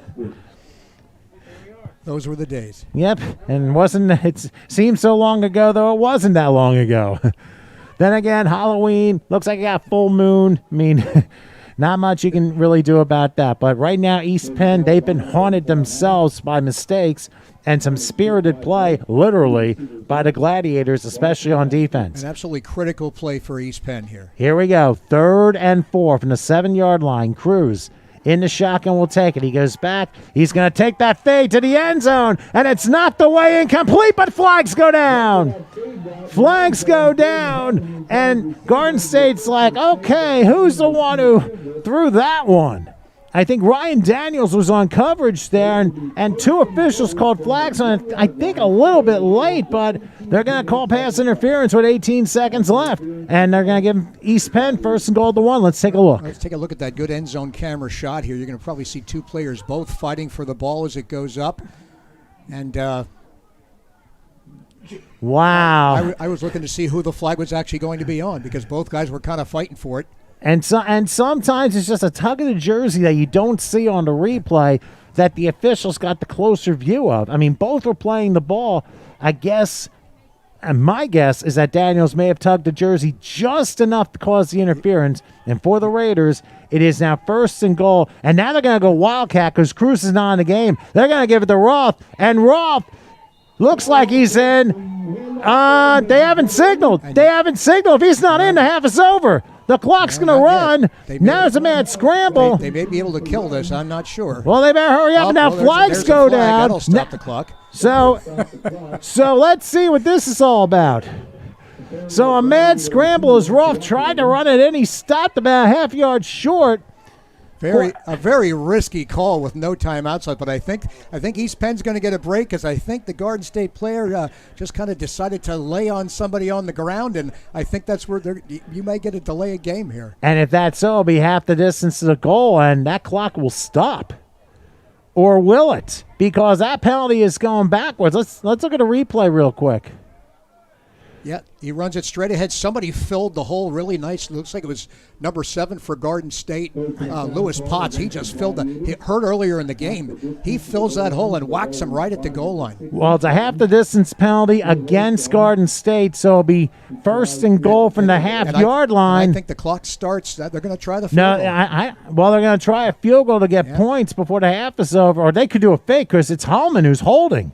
Here's the snap, kick on its way, and for East Penn, they're able to get points before the half is over. So a short 19-yard field goal on the part of Ian Ulch, and for the East Penn Raiders, they show up on the final play of the half and make it 6-3 as we go to the break. What are your thoughts in this first half, Ray? Wow, that was really a wild and woolly end to this first half. I thought the Garden State Gladiators controlled most of the play. Turnovers were about even, but East Penn gets down the field and gets on the board right before the half. So you have a 6-3 game here in Allentown. And definitely a defensive battle. As far as the East Penn Raiders go, they will get the ball to start the second half. So we're going to take a break to get our voices quenched up and get ready to start the second half in a little while. Your halftime score, and it has been a defensive battle. The Garden State Gladiators 6, the East Penn Raiders 3. Should be a very good second half. So let's take a little break, and we'll come back for that second half in just a few minutes.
Trick or treat. We are back here in Salisbury High School here in Allentown, Pennsylvania.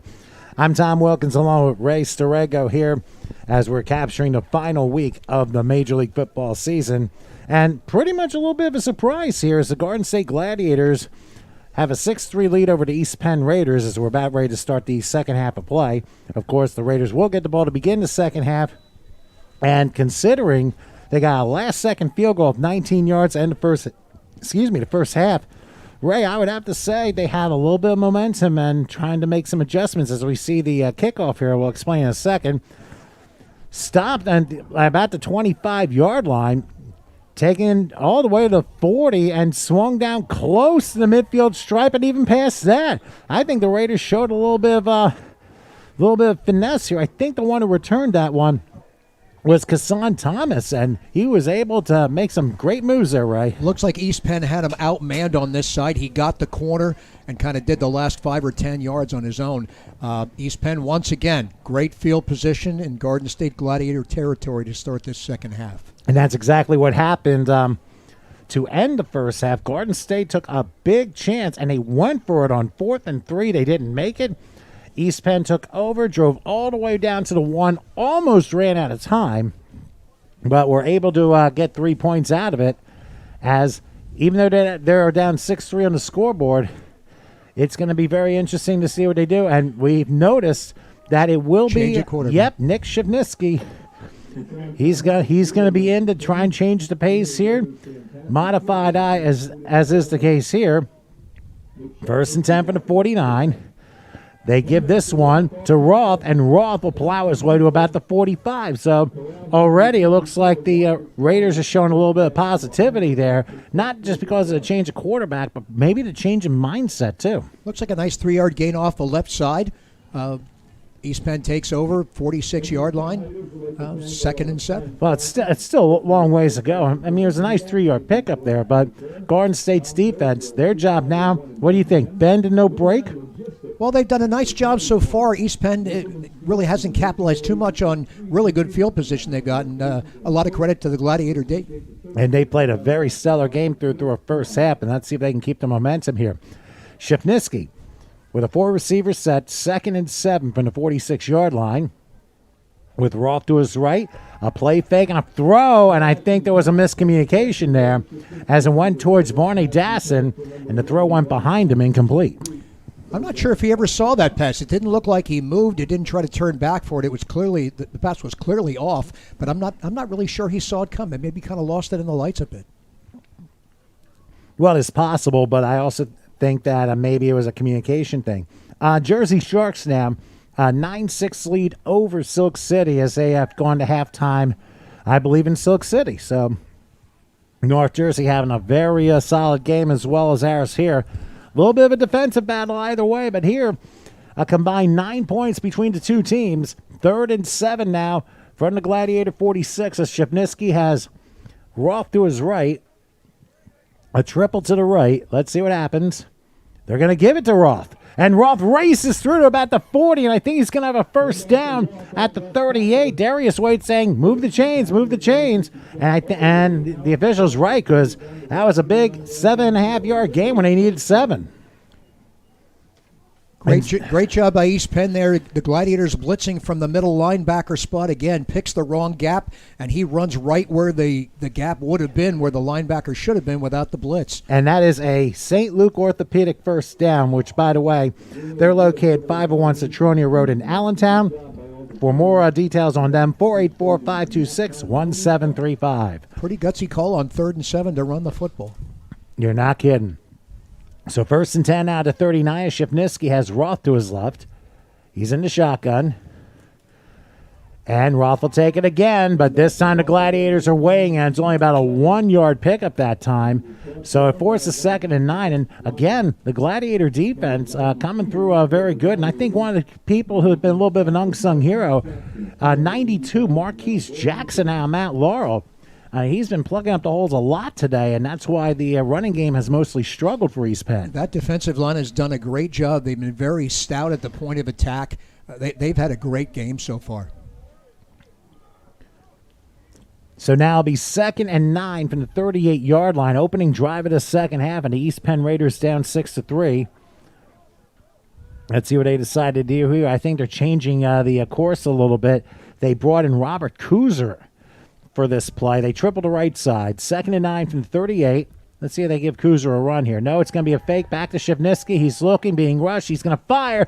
And the pass. Oh, it fell in and out of the hands of the intended receiver, Varney Dasson. He had it, and the ball just squealed out of his hands at the very last second. What a tough break. Yeah, they ran trips wide to, or I should say to the short side here. You had 2 curl routes and a deep route as we're looking at the replay here.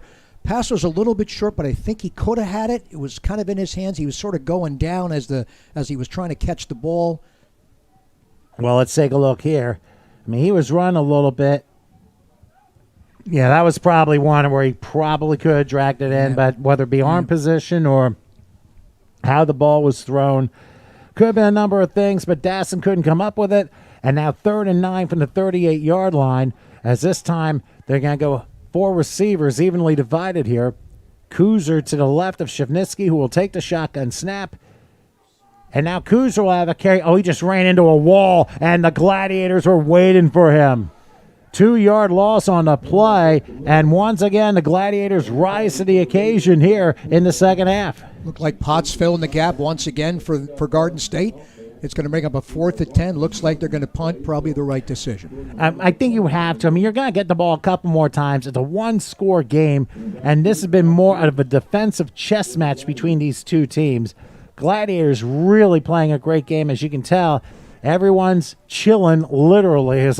You might be able to see the breath on a lot of heavy-breathing football players on both sides here. But once again, punting will be Jordan Hallman. Now be careful. You never know. You could see a fake here, especially at this point of the game. Good snap, it'll punt away. That's a high one. And he's saying, don't even bother. It's going to roll inside the 10, out to the 5-yard line. So a very good punt by Hallman. 35 yards, no return. And Garden State backs against the wall. They're at their own 5-yard line for their opening drive of the second half. Let's take a look at how well that punt went. Well, it was an excellent punt. 32. Rob Bruce back for Garden State. He elects not to field the ball and bounces another 10 or 15 yards to the 5-yard line. And I think that might have been the right decision, because if you try picking it up and you can't pick it up, you touch it, it's a live ball, and disaster could very easily strike there.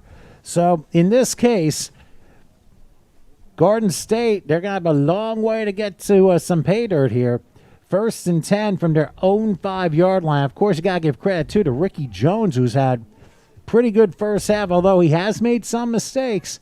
This is where his leadership has to come through in this particular situation. Not sure what he's going to do here. They could lean on the ground game, but last time they had a 39-yard gain on a long pass, and looks like that's what they're looking for again. And they're going to throw up the middle, and the pass is broken up. Incomplete, broken up nicely by Lamont Paramore, who was able to knock out the intended receiver. So it forces 2nd and 10. Let's take a look at that again. Well, he rolls to the near side. He actually tries to turn back and throw back against his body, which is usually a no-no over the middle, but he gets away with it. And I'll tell you what, if he catches this ball, there's some room. And at least it was a good timing pattern. That was intended for Jordan Tabb. But I think it was more of a nice play by Paramore to knock it away, because if Tabb catches it, he could be running a good while if you get the missed tackle. Agreed. So 2nd and 10 from the 5-yard line. They might be showing blitz here. And they showed a handoff, and looked like got tackled in the end zone. They're going to say he was just outside the goal line. Oh, at the 1-yard line. So I don't know if it was a fumbled snap or not. I think it's the 1-inch line, actually. Wow. If he got out of that end zone, he barely got out. Well, let's take a look. Take a look at the replay here. Now you can see Jones is lining up under center. I'm not exactly sure what happened, but that might have been a jailbreak blitz, because it looked like the Raiders were showing that. Nah, that's a busted play. He was expecting the running back to go to his left side for the handoff. He goes the other way, and all of a sudden there he is with 2 East Penn Raiders breathing down his neck. Yeah, pretty much, and ends up losing basically 4.5 yards. So Well, we'll see if there's a highlight reel of a 99-yard pass or a Tony Dorsett 99-yard run or Derrick Henry. I mean, you can go down the list, whatever you want here. So what do you have for this call? I'm not sure. Quarterback draw, maybe. Well, we'll see. In the pass, it is going to be caught getting out of the end zone and getting to about, at least the 8-yard line. So if anything, they get out of major trouble. They're still in a little bit of trouble, though, because it's going to be punting time anyway. But instead of being at the 1, they're going to be at like the 8. And DeJohn Thomas was the one who made the grab and got them slightly out of dangerous territory. Well, he got them punting room is what he got them. Well, yeah, that's true, too. But how much punting room? That's the big question. He would have been backed up right at that end line had the ball been where it was before the previous play. Well, we haven't called him very much, but Darius Wade is standing at the midfield stripe. Some last-second substitutions for the Raiders as the Gladiators will punt. Marcus Lawless, he's been out there a couple of times. Both teams need to make sure they can count to 11. You got twin returners for East Penn. The punt is away. I don't see any flags, but it's going to take a neutral bounce. Is Wade going to try it? Oh, wow. he almost tried and lateral it, but right there to tackle him was Zachary Bounce. So a nice special teams play ends up being a 40-yard punt. And tell you what, Wade thought about lateraling. Let's take a look at what happened there. Yeah, risky once again. It certainly did look like he was trying to lateral that ball. And there you see Wade right there. He's making the catch. Right behind him is Tyreek Smith, and he thought about lateraling it, but right there you could see Bouch was right on him and made sure that didn't happen. Probably a smart thing that Wade didn't lateral because that could have been disaster right there. A very wise decision. You're already at midfield. You've got great field position. Once again, you certainly don't want to turn it over there. And, of course, ball security is going to be very important, especially in a one-score game. You're down 6-3. Feel good could actually tie this thing up. But in the meantime, it'll be 1st and 10 for the Raiders at the 48-yard line. We'll see how Shivnitsky will line things up. A little bit of a modified formation, 3-wide slot left. Shivnitsky will wait the snap. He's going to give it to Roth, and Roth will plow his way maybe for a yard at the 48-yard line. By the way, we want to give our shouts for East Penn Raider football to Jefferson Recycling, which is located at 710 Route 15 North in Lake Hopatcon. Lake Hopatcon has been very generous to all of us here at East Penn Raiders football. They're Jefferson Recycling, and you can call them for more details, 973-361-1589. So East Penn rehuddles. And after, they're going to say no gain on the play, which is a little surprising, but it is 2nd and 10. I got to tell you, Tom, there's nothing between the tackles on this Gladiator defense so far. All right, so they may have to change the tackling, or they may have to try a big play, possibly a little bit early. But I think at this point, trying to mix up things on this drive might be beneficial for the Raiders. 2nd and 10 from the 48-yard line as Shivnitsky in the traditional shotgun will take it. Under a little bit of a rush. Now he's going to bounce back and roll. Hit as he throws the ball, and the pass is caught. And that is Wade that time. Getting blindsided on the hit was Shivnitsky, but able to complete the pass to Wade at about the 44. So a gain of 4, but those were 4 very tough yards. Yeah, they certainly will. He rolls to his left. He didn't see the man coming from the blind side, and boy, he got tattooed as soon as he let that ball go. And you can tell by Shivnitsky the way he picked the ball up. Now keep your eye on the right side as to who goes after him. And I think that might have been Morgan. Now we kind of lost it a little bit there. The pass ended up being complete. But whatever the case, it was still a pretty hard hit, and luckily for Shivnitsky, his field presence told him get rid of it, otherwise you get plowed. And here he was able to pick up 4. So 3rd and a long 6 from the 44-yard line. Shivnitsky in the shotgun. They're going to triple the right side here. Shivnitsky will await the snap. Oh, and he wasn't waiting for that. Roth's got the full on it and recovers in his own territory at the 38-yard line. It was like his hands weren't ready, and the ball was just snapped like, whoops. And Roth had to chase it all the way back, and it forces a punt now for the Raiders. What happened? We'll see if Shivnitsky didn't know what the count was, or was it everybody else? Watch his hands. Watch Shivnitsky's hands. 63 about to snap. Now he has it he lifts up, turns. Now, right there, it's like, whoops. Not exactly what he had in mind there. It looks like he's still calling signals. Well, unfortunately, that signal got crossed up there. William Wade, the offensive lineman, the snapper out of Penn State and Bartram High School, just a case of miscommunication, and forces Hallman to punt it again. And there he goes again. A very high kick and taking it about the 5-yard line. Rob Bruce will dive his way down to maybe the 15, but for the Garden State Gladiators, they're able to get decent starting position. They're not backed up by their end zone. They at least get to the 15. Now, obviously, we had some little grub for halftime, but another place you can go for, and we want to thank the folks at the Caddy Corner who sponsors East Penn Raiders football. They're located at 301 Mulberry Street in Catasauqua in Pennsylvania. You can give them a call, 610-443-2284. They're also called the Caddy Corner Neighborhood Pub and Pie. That's a mouthful right there. So make sure you check them out. I mean, they definitely have a lot of good stuff. Again, their number is 610-443-2284. So for the Gladiators, with 5.5 left in the third quarter, they have 1st and 10. Their quarterback, Ricky Jones, in the shotgun. They're going to go 3 wide slot right between split backs. A delayed handoff this time and crashing up the middle for not much, if anything. Might have been a 1-yard loss there down to the 14-yard line. So forces 2nd and 9. Gives me another opportunity to thank another East Penn Raider sponsor, the Hokie Eagles Football and Cheering. Yes, the Hokie Athletic Association. They're located in Whitehall, Pennsylvania at 3151 Lehigh Street. Now in the third quarter, I understand the Jersey Sharks have extended their lead now, 15-6 over Silk City. So looks like Jersey is trying to extend their lead and finish the regular season on a positive note. And Emmanuel Cabasa might be playing that game from what we understand. 2nd and 11. Here's Jones taking a low snap. He's going to throw a dart, and the pass. It looks like it's incomplete. The far side official says no. So it is incomplete, and it forces a 3rd and 11. So right now for the Garden State Gladiators, you know the Raiders have been throwing some pressure at them.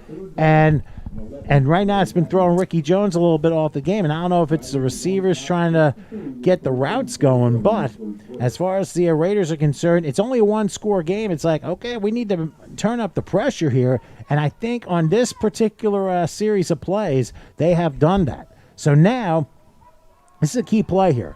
Ball at the 14-yard line, 3rd and 11. They're going to spread the field out, triple to the left side. 4 receiver total set, back to the left of Ricky Jones. Raiders looking to show blitz.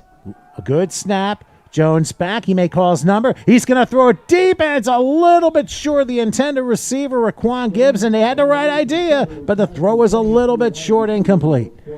Didn't quite get his shoulders squared as he sort of started to take off and run, and then saw his man open, but couldn't get enough on the ball. And I'll tell you, son, if it was in more perfect placement, that could have been an 86-yard touchdown.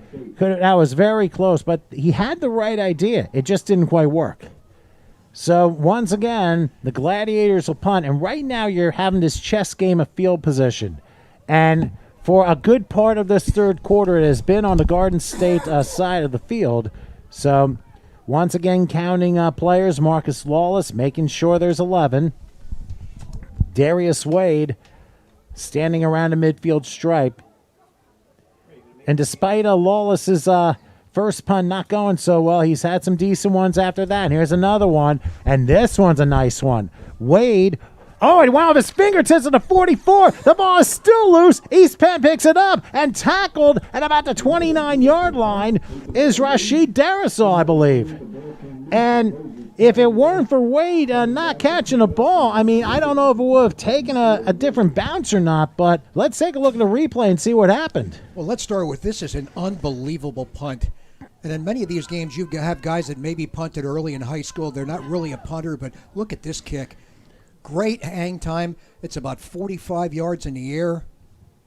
Now, we couldn't see where it went off his fingertips, but Very alert play by Darasol, I believe, who was able to make the grab. But unfortunately, because the Wade couldn't catch it, ends up being another 20 yards down the field. And now you look at a net now of about 60. That's a huge flip of the field, no question. So now it'll be up to the Raiders to try and drive against this spirited Garden State defense. 1st and 10 at the 29-yard line. I mean, they've done a nice job, but they still have 19 minutes and 10 seconds left to see if they can complete the job. So right now, Shifniski going 4 receivers set, tripling the left side. He'll take the snap.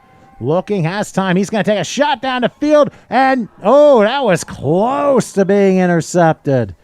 That was in some traffic there, but as far as I'm concerned, once again, number 28, Jalen Davis, was had a very nice game. He just couldn't come up with it. That came close to being a big turnover again. So a little bit of a tough break there, but they get to play another down, as I say. I think we may have a chance to show a replay on this. Actually, no, we didn't have it set up right. But now both things happen. I mean, sometimes you get thrown off when things go fast forward, basically huddling or not huddling or calling plays from the line. So many different things can happen. But in any case, it is 2nd and 10 for the 29-yard line. They got this time even the receivers out, back to the right.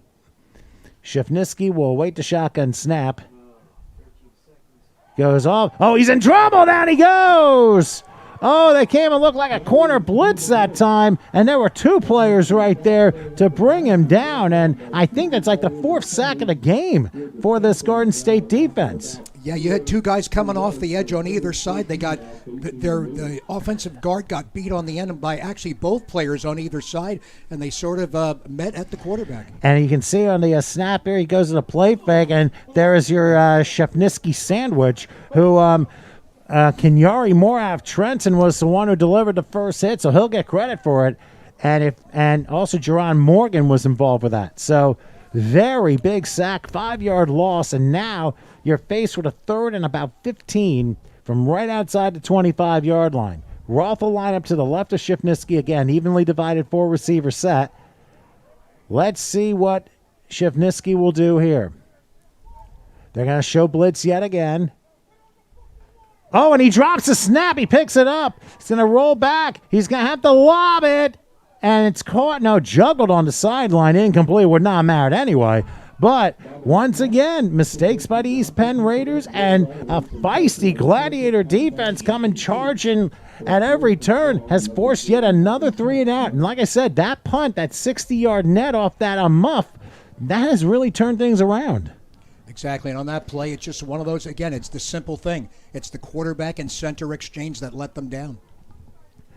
So right now on 4th down, Jordan Hallman comes out saying, not again, but he's got to do his work. Trying to get the punt. And once again, looks like Rob Bruce will be standing probably close to the 35-yard line. A good snap for Hallman. Oh, and a very low kick. It is returnable, but they decide not to. And then diving on at the 39-yard line, I believe, was more. He didn't have to dive because it was a punt. No, he didn't, but he was kind of confused at whether or not the ball might have been deflected at the line of scrimmage. So Lawless hops on it.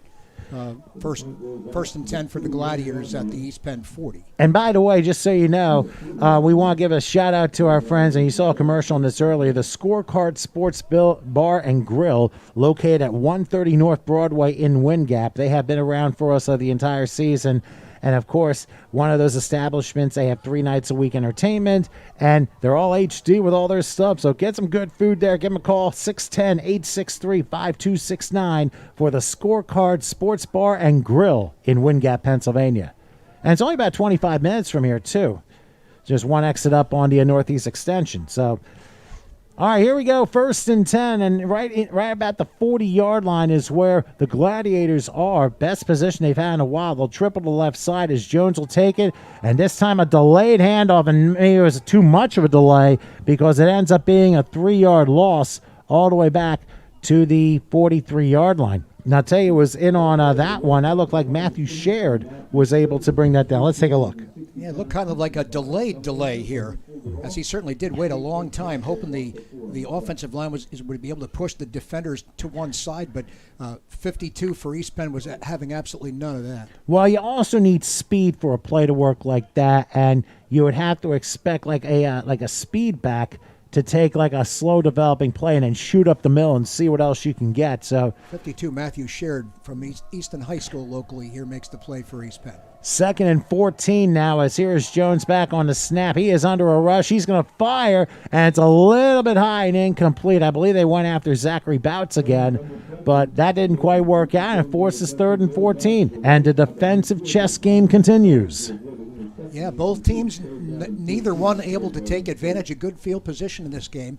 Hence, we have a 6-3 ball game. The only point so far, I believe it was Isaiah Gibson, who had that 4th down touchdown run in the second quarter. And at the end of the first half, a short 19-yard field goal by Ian Ulch. That's it, 6-3. Hasn't been too much to share. But in the meantime, 3rd and 14 from the 44. Jones in the shotgun. Looks like they evenly divide the receivers here. Back to the left. A play fake as Jones goes back. He's looking. Pocket collapses. Pass is caught. 35-yard line. Looks like it's going to be short of a first down there, as there were a bunch of Raiders surrounding the receiver who got it. Once on pile, we can see the victim. It was Jordan Tabb. Once again, he's had a nice game, and he was able to get some nice yardage. Now, here's the big question. 4th and 5, what do you do now? Well, what Garden State actually did is they gave them a chance to actually go on 4th down, because they were looking at 3rd down and 13. If that ball's incomplete, they're probably punting. You're kind of in no man's land at the 35, so you're going to go and take your chances here. Well, I also would think maybe a pooch punt, pin them inside the 20. I mean, at this point, you're in the final minute of the third quarter, and field position's going to mean everything. But Jones is in the shotgun. There's a possibility he could do that. We'll see. They triple the right side. And here's Jones. He's going to take that shot. Looking, firing. Oh, through the hands, incomplete. And Garden State turns the ball over on downs. It went right through the hands of Raquan Gibson. He had a shot to bring it down, but it was a little bit high. And East Penn catches a break with 43 seconds left in the third. And let's send another shout out to our friends at the Zest Bar and Grill at 306 South New Street in Bethlehem, which, of course, they're on the south side of Bethlehem, and a lot of good food there. If you want to check them out, call them 610-419-4320. So right now, Ray, I mean, once again, back and forth we go on defense. Only 9 points to share in this particular game, but right now I think this is more of a case of bend but don't break, but you're coming to the point where one play could basically describe which way the game's going to turn. Absolutely. So once again, Shevnisky stands in. 1st and 10, ball at the 35-yard line after Garden State turned the ball over on downs. Let's see what Shevnisky does here. Takes the snap, goes back. He's under a rush. Looks to be brought down. Oh, nice shovel passes. There's a flag down as he does that. It is incomplete. They're going to rule it incomplete. But let's see what the penalty's about. It happened during the shovel, but we'll see how what the officials call here. We haven't seen too many penalty flags in this game. No, it's been a pretty clean game so far. I think you might have you're either going to have holding on the offense or possibly maybe an illegal man downfield. No, well, it's going to be holding against the Raiders, so it's going to back them up 10 for sure. And once again, these are penalties that are absolute killers, especially when we start drives. You go down the field, get holding, and all of a sudden, oh boy, that becomes a problem. Penalties are really huge in this league because of the lack of practice time that these guys have. I mean, most offenses, it's very hard 1st and 25, normally at any level, but it makes it really difficult when you kind of shoot yourself in the foot. But the best teams always seems to make it, like the Seminoles, like the Rebels. They're the ones that find a way to make the big play and either flip the field or turn the game in their favor. So, well, those teams have an advantage. They're really strong at the quarterback position.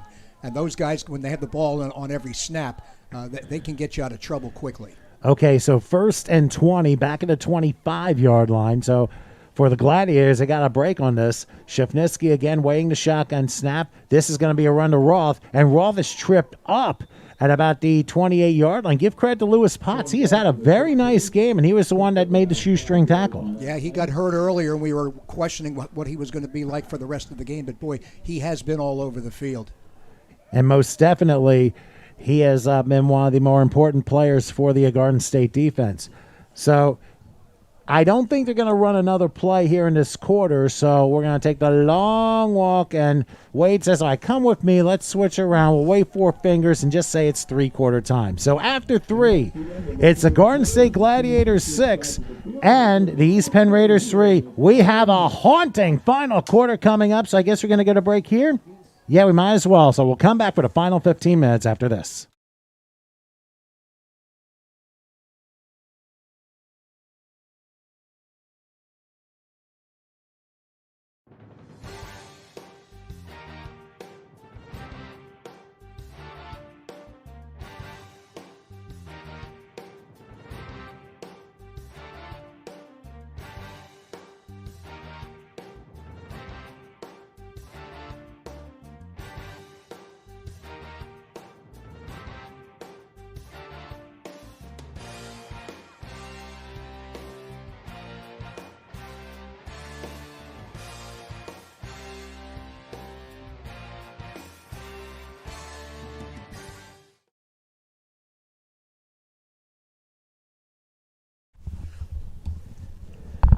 All right, we're back here at Salisbury High School in Allentown. I'm Tom Wilkinson along with Ray Storigo. Howard Gaber behind the controls on this Halloween night, and a ghoulish score of 6-3 in favor of the Garden State Gladiators over the East Penn Raiders.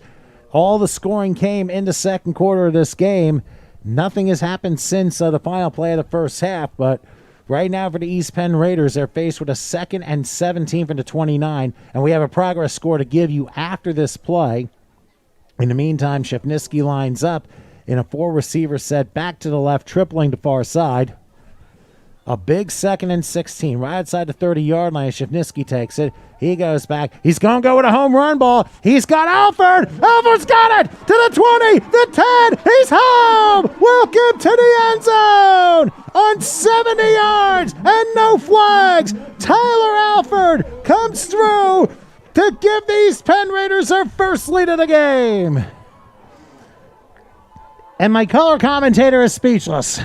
Listen, it's a great throw and catch. He had his man beat by somewhere between 5 and 10 yards. He had to slow up for the ball, but it didn't matter because he was so far out ahead. He hauls it in, and he's in the end zone. I mean, that was a perfect pass by Shevniski, and I did tell you that it was going to take one of those plays is going to turn this game around, and here we go again, second week in a row. We have a Vaping Oasis touchdown of 70 yards located at 224 Nazareth Pike in Bethlehem. It has 3 locations to serve you in the Lehigh Valley. At least for the Bethlehem location, call 610-365-2363. Olch will try the extra point. So what a huge surprise there. But then again, the Raiders had to do something, and that was a perfect pass by Shevniski. We'll show it to you after the extra point, which Olch will wait to snap. It's a low snap, and the kick is blocked, and there's going to be a mad scramble for the ball, and it doesn't matter what's going to happen because the conversion's going to be no good. So it's still a 3-point game at 9-6, but the Raiders now with the lead, and now, Ray, you're going to have to describe what happened on the near side, which gave the Raiders the lead. Yeah, let's take a look at this on the replay. We can only sort of see it from the quarterback perspective, but if you look even right here, he's got him by about 5 yards or so. He hauls it in, and he's in the end zone. Wow, a tremendous play on the part of Tyler Alford, 70-yard touchdown. By the way, that extra point, even though it didn't go too well, presented by Scorecard Sports Bar and Grill on 130 North Broadway in Wind Gap. Call 610-863-5269. So right now, the Garden State Gladiators are like, I had a feeling this was going to happen. So now it is their job to try and bounce back and try and throw a counterpunch in what has been kind of like a very defensive heavyweight fight in this game. And there's still almost a full quarter to go. By the way, progress score from Roselle. Yes, the Brooklyn Seminoles have been scored upon, and it's a good game with the Seminoles and Hawkeyes. Brooklyn 16-12 over the Jersey Hawkeyes. I think it's in the second quarter, if I'm not mistaken. Oh, they're nearing the half. I'm sorry. Okay, so nearing the half. Oh, nearing the half. So on second quarter, anyway, they're getting close to halftime. We'll just say.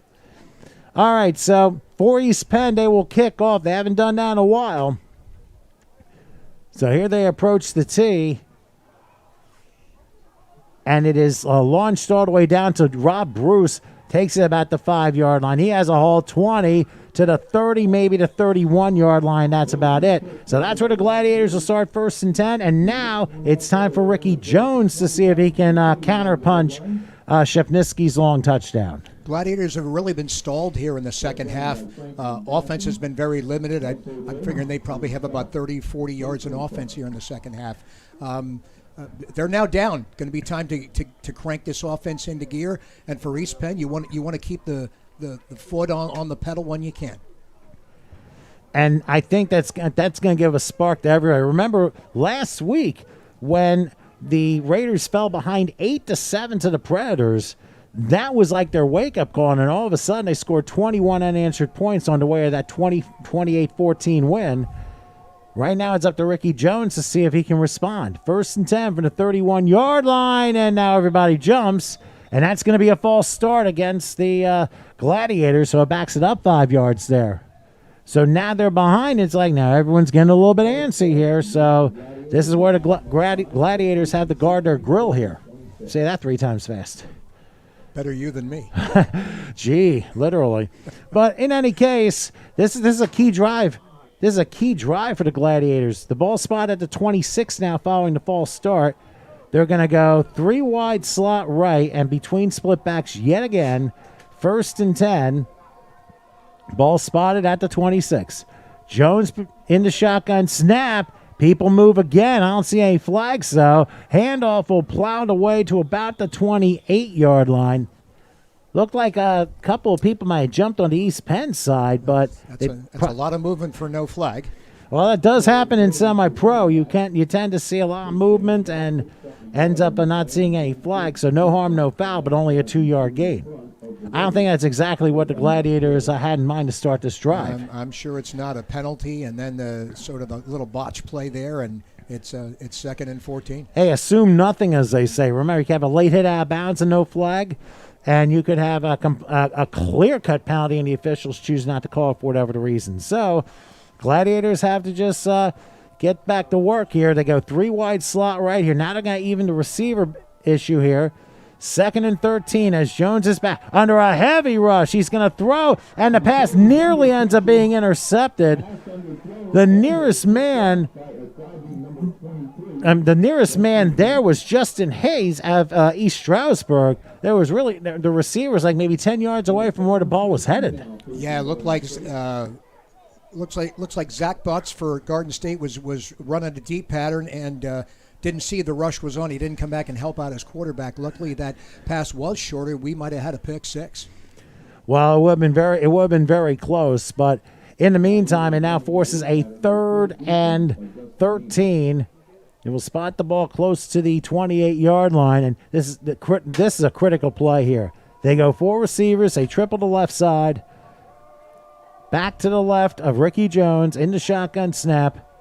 He'll take it, rolls left. Looking under a big rush, and he's going to go down. Down he goes for a very big sack. Kuzer was in there. So was Joe Davis. Also on the play, I think Keenan Wall. So a lot of veterans crowding in on Ricky Jones, bringing him down and forcing the Gladiators to punt.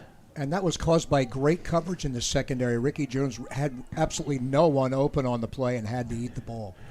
And that airtight coverage forced Jones not to be able to throw the ball, and he had to keep it. And that sack very critical here in this final quarter. So once again, coming at the punt, Marcus Lawless. And now it's going to be up to the Gladiator defense to see if they can stop the Raiders. They didn't do it last time, but they're going to have to do it again this time to give the offense a chance here. Lawless making sure the number 11 is present. And now they're going to await the punt. It's a low-line drive, and it's going to take... Oh, it went through one of the Raider players. I don't know if it was touched or not. I thought he touched it. I really did. I think that's going to be Gladiator ball. Was it or was it not? No, it wasn't touched. The far side official said it was not touched, so it is going to be Raider football, but a very close call. As it looked like one of the defenders looked like he very close. I think that might have been Darasol who was going after it. But whatever the case, the Raiders catch a break and touched or not, they rule no touch. So it will be Raider ball 1st and 10 at the 25-yard line. And by the way, another thank you goes out to Blue Line Logistics, located at 6583 Rutsch Road in Bethlehem. Of course, they excel in delivering packages to customers through the Lehigh Valley. Give them a call for more details, 484-281-3183. I think there was a flag on the play. Let's see what it was all the way back upfield here. I thought the official mentioned a legal man downfield for Garden State. Oh, I didn't even see the penalty. We may be kicking this one again. Yeah, well, and that'll negate anything that happened in the last 45 seconds. So because of that illegal player downfield, the Raiders said, okay, we'll be more than happy to have you re-kick, because that ball took a crazy bounce in favor of the Gladiators and was down to the 25. But now the illegal man downfield really backs it up. And now Marcus Lawless is going to have to find a way to duplicate what he just did. And it's very hard for a punter to do that. This could be a very huge flip of the field here. Well, a penalty can certainly affect net field position. So you look back at the 25-yard line. In order for it to be matched, he would have to have probably a 59-yard punt at this point in time. So Lawless about to take the snap here on 4th and quite a long ways here, probably about 23 yards. Gets the snap, no pressure this time, and again a low line drive. Returnable, bobbled, and dropped, and the ball still, somehow ends up in the hands of Darrisaw. He'll run around the midfield. He'll cross the 40, still running, 35, spin move, and now he finally falls down. That was not a pretty return, but Darrisaw was able to make a tremendous recovery in what looked to be a juggling act on the punt return, and ends up returning for 20. And now you look back at the illegal player downfield, that is a 40-yard difference. Man, was that an unusual return. It almost seemed like it took him about 10 seconds to finally get a hold of the ball. But, boy, once he did, he made the most of it. And there was very close to an illegal block on the return, too, but the officials did not throw the flag. So, basically a 39-yard net. So, this is as bad as a major pass interference penalty if you're trying to make a difference here. So right now for the East Penn Raiders, they have 1st and 10. If it weren't for that penalty, it would have been at the their own 25. But now they're at the 36 of the Gladiators, and I think somebody might have called a timeout. So why don't we take a moment and send our thanks to Tomco Construction for all their work in sponsoring East Penn Raiders football this year. Of course, for your heavy construction needs, of course, they help with producing with the highest quality workmanship while maintaining time and budgetary goals. They're at 22 Howard Boulevard in Mount Arlington, New Jersey. Call them at 973-361-7755. We're also, if I can find where everything is, speaking of the folks in North Jersey, we send our shouts to Jefferson Recycling, which, of course, they are very big, and they strive to exceed their customers' expectations, providing reliable, courteous, responsible recycling services. So it turns out, so call them 973-361-1589. They're at 710 Route 15 North in Lake Hopatcong, New Jersey. So now the East Penn Raiders look like they're set. I'm not sure who called that timeout. It might have been the Gladiators here. So 1st and 10. And I know the fans are waiting. We may have an out-of-town score coming up after this next play. That is correct. They're just trying to, and there's still an official timeout here. I think the officials are waiting for the ball to come into play, make sure everybody's in order. Oh, okay. 22-12 in favor of the Seminoles over the Hawkeyes. So obviously Brooklyn putting a little separation in that game. All right, here we go on 1st down. It's a play action and a throw and a pass that was headed for Alford. Luckily for the Gladiators, deflected incomplete. They were looking for the home run ball right away, but good defensive play on the part of the defense. And looked like Joe Smith. 18 for the Gladiators. Just got a hand on that ball before the pass reached its destination. And I'll tell you what, if that isn't tip, Alfred gets a second touchdown of the game, and he has over 100 receiving yards in a matter of less than 3.5 minutes. and 2 plays. That is correct.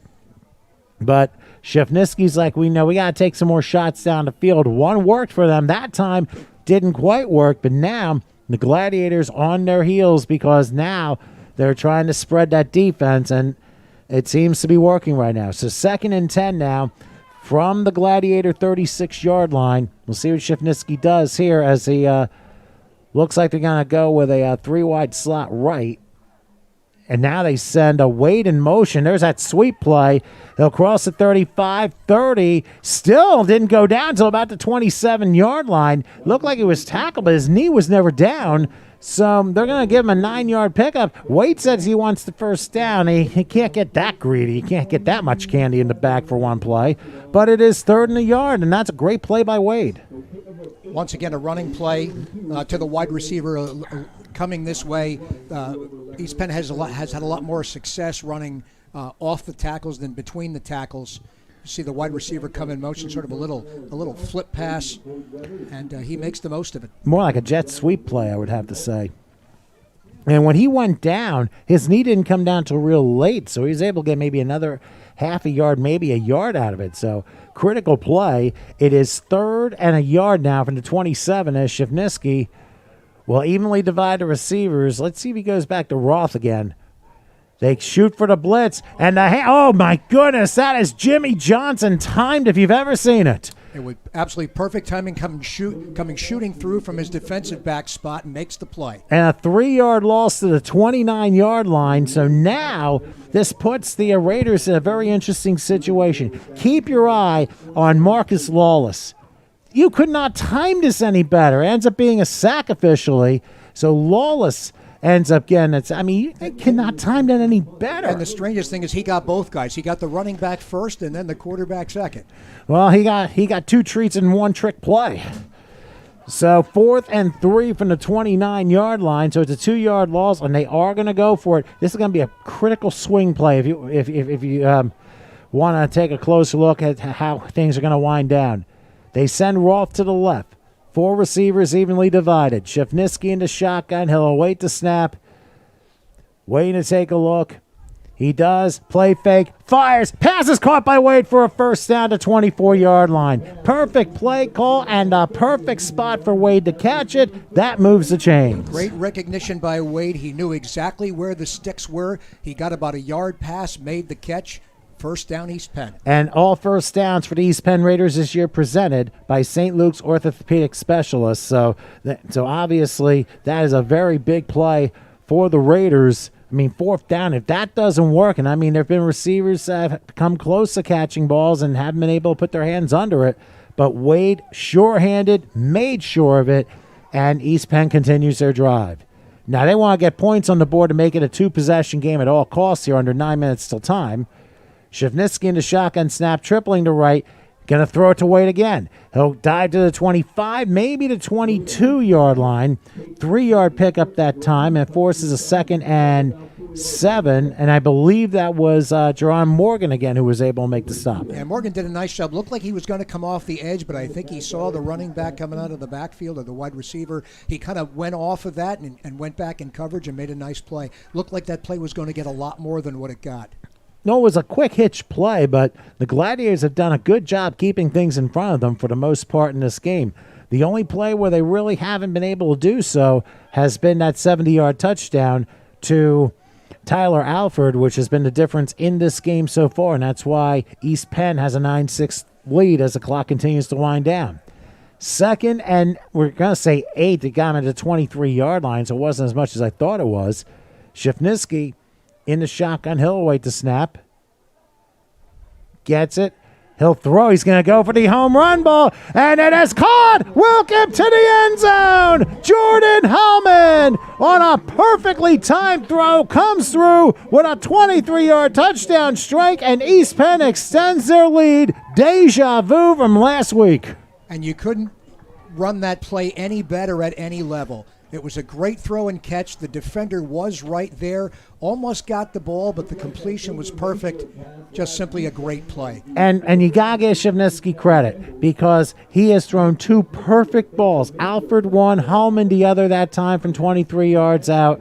And those right there have been really the difference. Those touch passes. Now, you don't know if other quarterbacks would have made those plays, and you wonder if these were done by design in where things were kept close, and then Shevnisky breaks it open for the fourth quarter. And East Penn has come through with 15, hopefully 16 unanswered points as the extra point goes on through, and it is 16-6 in favor of the East Penn Raiders. And we're going to go ahead and cue up the Holman touchdown play.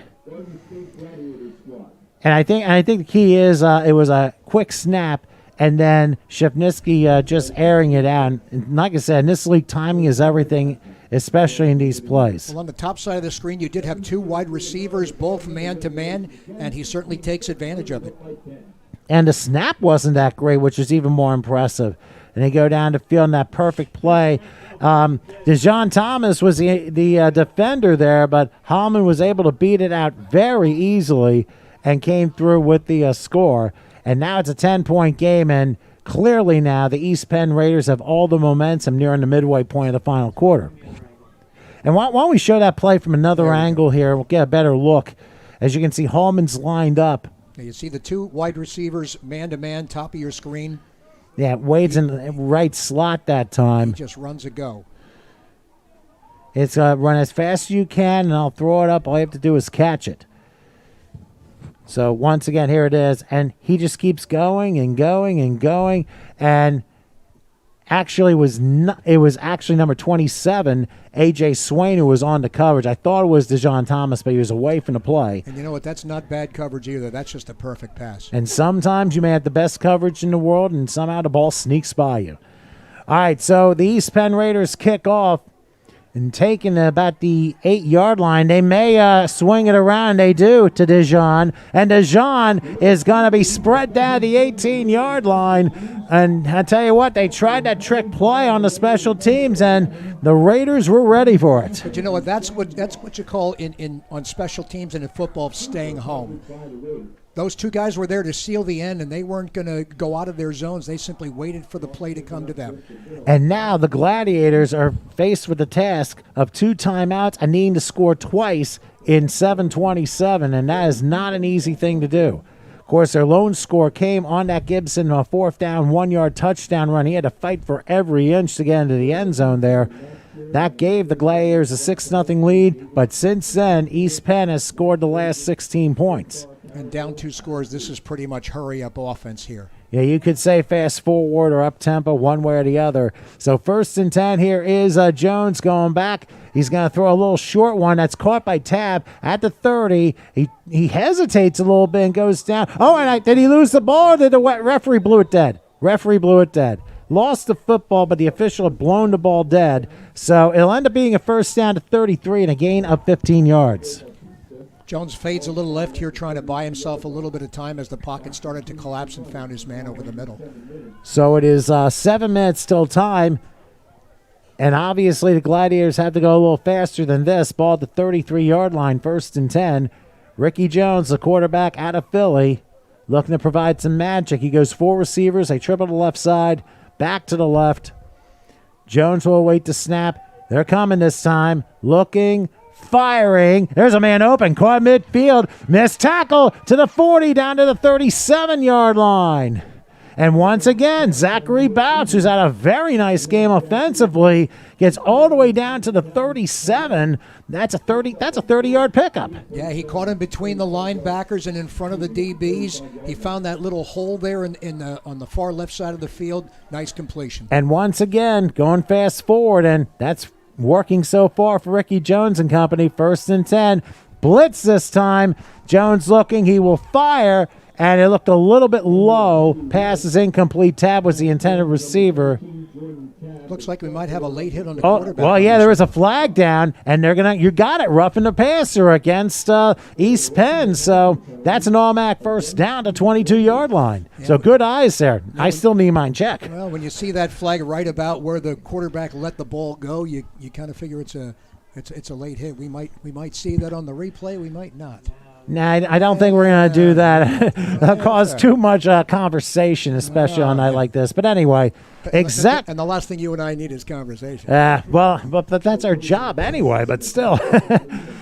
But because of that 15-yard major penalty, it is 1st and 10. And all of a sudden, Garden State, who started at their own 18, they're now at the East Penn Raider 22-yard line. So they are close to trying to get closer into this game here. Again, tripling the left side, 4-receiver set. 1st and 10 from the 22. Jones awaits the snap. He's looking, has a little time, rolls to his left. Now the pocket collapses, and the pass thrown into a lot of traffic, incomplete. Tapped the intended receiver. But I think Jones waited a little too long to throw because everyone converged on the ball that time. Well, you got to have that little clock in your head. And again, when you're trying to move, you square your shoulders and kind of come back across the field to the other side. Again, it's a danger zone because in many cases you don't have a lot on the ball. Well, if you hit the wrong end of the pendulum, eventually it like gongs when you find yourself down, and the clock struck 12, and that's not exactly the place you want to be at this point in time. So 2nd and 10 now from the 22-yard line. Again, lying up, tripling the left side. 4 total receivers. Jones will get the snap. A quick throw. Tab had it, but it went through his hands, incomplete. That was a quick throw, but it just went through his hands. And like I said, timing has to be everything. Catch and then run. Don't try doing both at the same time. It never works. Looked like he looked away just a hair to see where the defender was right as the ball was getting to him, and it went through his hands. Unless you had crazy glue like Odell Beckham in his rookie year. So 3rd and 10 now from the 22-yard line. I don't know if I can say desperation right now. 5:40 left in regulation. You're down 10 points. You need to, at the very least, get a 1st down in the next 2 plays and get yourself situated about the 11, 12-yard line. Keep yourselves going so you can have the next stack ready. And the other thing is you are down 10, so that's 7 and 3 or 3 and 7. I guess you could take it in any order. All right, so 3rd and 10 from the 22-yard line. Jones awaits the shotgun snap. He takes it, looking, pocket collapses. Oh, he lost the football! He lost the football! It falls on the part of the Gladiators, but all the way back at the 40-yard line. And it ends up being an 18-yard loss. And what a huge play for the defense of the East Penn Raiders. I mean, and like I said, he was just hitting. The ball just went completely backwards, and now you got to try and come up with maybe a Hail Mary on 4th and 28. What happened here? Yeah, it was great pressure by the East Penn defense. We're going to watch the replay here. And we'll see who gets a hand on the ball as Jones was trying to rush back. He had a good snap, and then once the pocket collapsed, oh, yeah, Joe Davis. What else is new? Joe Davis was able to pipe the ball out. And Joe Davis came on a late blitz. He didn't come right at the snap of the ball. He waited to assess it first and did a little delay blitz, and that's what got him open. Well, I have really no choice but to go for it here. Michael Wright actually was the one who recovered the fumble, but now 4th and 28. So Jones, I'm sure, would like to get a Hail Mary out of this one here. Even the receivers, here is Jones. He's going to throw one in double coverage, and the pass is incomplete, and there are no flags. So the East Penn Raiders will get it on downs. DeJon Thomas, the intended receiver. Joe Davis was there. So was, I believe, Robert Wilkerson. But that was a good try, but good defense by the Raiders. They come through when they had to. Well, it was double coverage, but guess what? It's 4th down. You got to let that ball go, and he did. And like I said, and that was a good attempt because that throw was almost on the money, but you also at the same time have to give credit to the East Penn defense who made the play. And again, you look at Joe Davis going back because he can sense the play happening. Well, you throw it up to your tallest receiver, hope he can come down with it, and pretty close to a completion for double coverage, but East Penn's going to take over, chance to salt this one away. Wilkerson, Justin Haynes were the double team on that play. I thought Joe Davis was backing up, almost made a triple coverage, so he wasn't quite there, but for East Penn, they're up 10 and 4:21 left, looking to put this one away, and now they are going to do the draw to about the 44-45 line. Oh, okay, so Shafniski's not in the game. It's going to be Roth in for the Wildcat. Now, we saw this last week. Cruz playing the first half, Shafniski playing about a quarter and a half in the second half, and then Roth and the Wildcat to try and finish things out. That's a little bit of an interesting combination, but whatever works.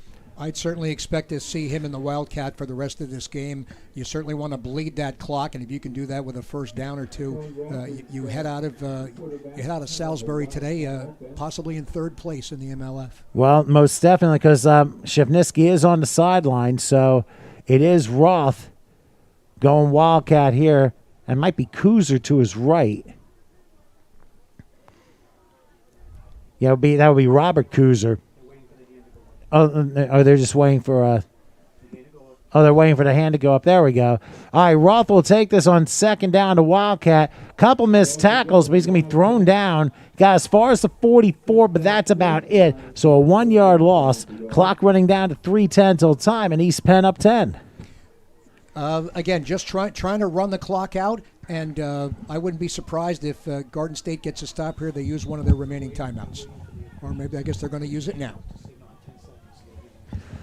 Now, what they're waiting for, especially toward the end of the game, is that they wait for an official to put a hand up saying 10 seconds on the play clock, since there are no play clocks here inside this building. Now, I believe a timeout's been called by the Gladiators, and if that's so, they'll be down to 1 left with 2:57 remaining. So why don't we go ahead and say thank you to our friends at Lehigh Valley Barbecue, your next best thing to Texas barbecue. They're at 1 East Broad Street in Bethlehem. Call them if you want to get some ribs, especially for after the game tonight or for any football tomorrow, 484-541-9686. So right now, Garden State down to 1 timeout left. And with 2:57 left, this is kind of like a very important play here. So, Ray, what do you expect Garden State to do, and what do you expect East Penn to do on this third down play, which will pretty much determine the final 3 minutes? For East Penn, I think you're looking at more on the same. You're up 2 scores. You certainly want to keep the clock moving. You'd like to force Garden State to use their last timeout. And if you're Garden State, you're selling all out on the run and get the tackle as quickly as you can, get your timeout, and see if you can make a play on special teams. And for those of you who have been watching on YouTube, got done trick-or-treating tonight, hope everyone had a very safe Halloween wherever you're watching this evening. Of course, many more things coming on the HSG network, so like, follow, subscribe on Facebook, on Instagram, and of course on YouTube. Make sure you subscribe to us for many more things to come. 3rd and 6 from the 44 as a Wildcat again, and here is Roth, and Roth will get to about the 48, but he will be 2 yards shy of a first down. I would suspect Garden State will probably use their last timeout right here, and they do. Because it was pretty obvious. They waited a few seconds to do that, but 2:41 is left, so if they get the ball back, and that's a big if because you never know, East Penn could go for it on 4th down, and they could end up run everything out. So, from the East Penn Raider family, we just want to say thank you to all the sponsors who have been with us here in the 2020 season. Zest Bar and Grill, Blue Line Logistics, Tomco Construction, The Caddy Quarter, Neighborhood Pub and Pie, which is still a mouthful, Hokie Eagles Football and Cheering, the Hokie Athletic Association, Jefferson Recycling, Michelman Steel Industries, Lehigh Valley Barbecue, who we just mentioned, St. Luke's Orthopedic Specialists, the Vaping Oasis, and the Scorecard Sports Bar and Grill. To all of you, thank you so much for being part of the East Penn Raider family for this 2020 season, and hopefully we got you some good business that all of you guys certainly deserve. So it will be a punt for Hallman as he's standing at the 35-yard line. Rob Bruce standing back at his own 10. They're not going to take any chances on trying to go for it because if it goes wrong, and suddenly the Gladiators could be back in this game. If I'm Garden State, I think I'm rushing everybody. I'm going all out to try to block this punt being down 2 scores. I wouldn't be surprised, and they are coming, but they don't get there fast enough. The punt's a very high one, takes a bounce, and downed at about the 31-yard line by Michael Kuzer. So a short punt, but for the Gladiators, it's now or never. 2:31 left, and they need 10 points in that time and no timeouts. So they're going to need a touchdown or a field goal and then have an onside kick and then try it again. Oh, wow. So we just got this word in. A very close game up in North Jersey. Jersey Sharks up now 15-12 on Silk City. A barn burner there, and I'm thinking it might be, I know they're in the second half. They might be early 4th quarter there. So mean, they start the same time as us at 6 p.m., so needless to say, people might be watching in North Jersey, and they could be YouTubing us, I mean, for all we know. I mean, crazier things have happened. But in the meantime, Garden State looking for their last gasp here. Down 10, hoping to get a big play. And last time down the field, quarterback Ricky Jones made some very nice plays. And I'll tell you what, the receiving core has come through with a couple good ones, but they just haven't gone past where they need to, which is the goal line. On a fumbled snap, Jones has to pick it up himself, and he goes down to 28-yard line. So now everything has to be fast. Now remember, the clock will stop one more time at the 2-minute warning. So that's really the last time the clock will stop, and I think, they're bringing like a last-second substitution, and will they get another play off before the 2-minute timeout? They line up right, they will. Second down as Jones is back, has some time. Now he's going to reverse direction. He will lob it, and the pass is going to be short of a first down. He was never touched, and now he goes down to 36-yard line. So it forces a 3rd and 5, and it's the minute 52-second warning as Garden State will have a chance to take a little bit of a break. You know, as you look back at this game, you know, sometimes coaches get maybe too much blame when they lose and too much credit when they win. But I got to tell you, I'm not sure if the plan was to have Shevnisky start the second half for East Penn. But, boy, that's been the story of the game. He's completed 2 long balls, 2 great throws, a couple of touchdowns, and all of a sudden the game breaks wide open for East Penn. And I understand, as we just got this, and the Brooklyn Seminoles have widened their lead on the Jersey Hawkeyes. 28-12, I believe, is the score there. So for now, it looks like the Garden State Gladiators, they have a 3rd and 5 from the 36-yard line. And you have to give them credit, but sometimes good teams know how to put games away despite the circumstances. And we had a pretty similar situation in comparison to last week for the East Penn Raiders against the New York Predators. So on 3rd and 5, here's Jones taking the snap. They're coming for him. He'll fire. Pass is incomplete at about the 48-yard line. That pass got knocked away, so it forces 4th down. And it was intended, by the way, for Raquan Gibson. Now, mind you, last week, the East Penn Raiders had a 7-0 lead, but very late in the 3rd quarter, the Predators took an 8-7 lead. But then East Penn woke up, scored 21 unanswered points, and went on to win that game 28-14. And here we had the same situation. 6-0 became 6-3 going into the final quarter. But then the difference maker, quarterback Nick Shevnisky with that 70-yard touchdown to receiver Tyler Alford, and that really put the momentum in the hands of the Raiders. 4th down, last shot for the Gladiators as Jones is back. He's going to try and run it. He'll dive, and they're going to say he's down right at the first down marker. They might give him the first down because it's just past the 41-yard line. Looks like it's enough from here. Barely. Maybe by half a yard. It is a first down. And they're just stopping the clock for a second. Now you got to get that next play in right away. It'd be at the line of scrimmage. And now they're running it again. Minute 25 and counting, and the Gladiators just they're just standing around and wasting a lot of time. At this point, I think they need to throw a Hail Mary here from their own 42 if they're having a chance here. Absolutely. So again, they line up 4 receivers. Let's see what Jones decides to do. And off and running with a false start is DeJon Thomas on the far side. Now, I wonder if here with no timeouts, there might be a 10-second runoff that goes with it. Under the final 2 minutes, that's going to mean it's going to be 54 seconds left if the officials choose to do that.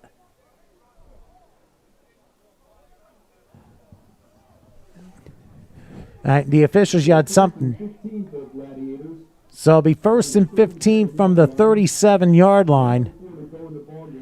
And the officials have done a very nice job on both ends as far as how to keep control of the game. And now we have an official timeout.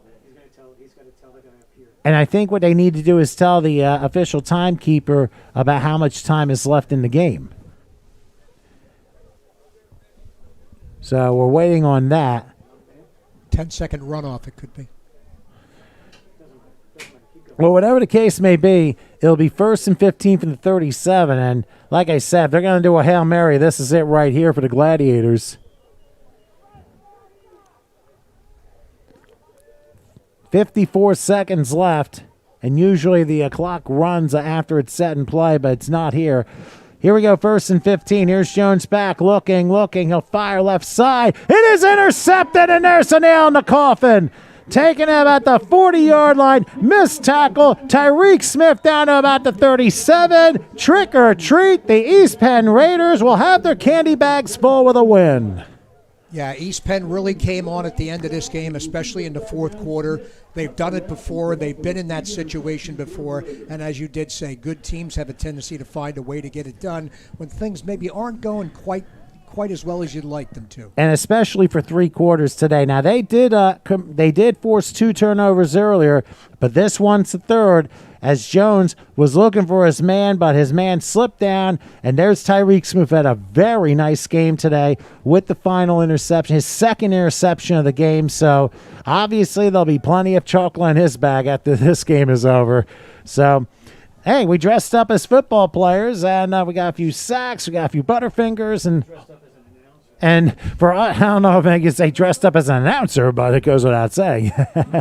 That's what we did today, didn't we? That's what we were making believe anyway. Well, usually when this is at the end of the half, it's halftime formation. If it's at the end of the game, it is victory formation. And back is Shevniski to take a knee down in the final 41 seconds. So they'll do it twice if they're able to. There's the first one. So, Ray, your final thoughts on what was a pretty entertaining game for Halloween. Well, listen, Shevniski should get out his trick-or-treat bag, and we should put the game ball in his bag today. Well, it fit. Because he certainly came in and really took over the game. He most definitely did, and it looks like I don't think they're going to snap anymore. That's it. Or will they? No, that's it. So we're just waiting for the shouting to be done, and no, they don't need to snap it anymore because it would have been equivalent to the 40-second clock. So, folks, that will do it. The East Penn Raiders are winners, 16-6 over the Garden State Gladiators. Ray, your final thoughts? Really well-played game here on a Saturday night in Salisbury. Garden State coming across the state here to play, a little short on manpower, but boy, they gave it 3 good quarters of football. And again, East Penn holds their home field as they should. A few turnovers, some good field position they didn't quite take advantage of, but they certainly knew when to play in the fourth quarter. Most definitely. And, of course, we want to thank all of our sponsors who have been very good to East Penn Raider football throughout the year. And, of course, remember, like, follow, and subscribe to HSG Network on the social platforms. So your final score again, the East Penn Raiders 16, the Garden State Gladiators 6. For Ray Storigo and Howard Gaber on the controls, I'm Tom Wilkins. Thanks for joining us, and happy Halloween once again, everyone. This has been a presentation of East Penn Raiders football in conjunction with Major League Football, YouTube, and the Haunted, Spooked, and Goblins, otherwise known as the HSG Network.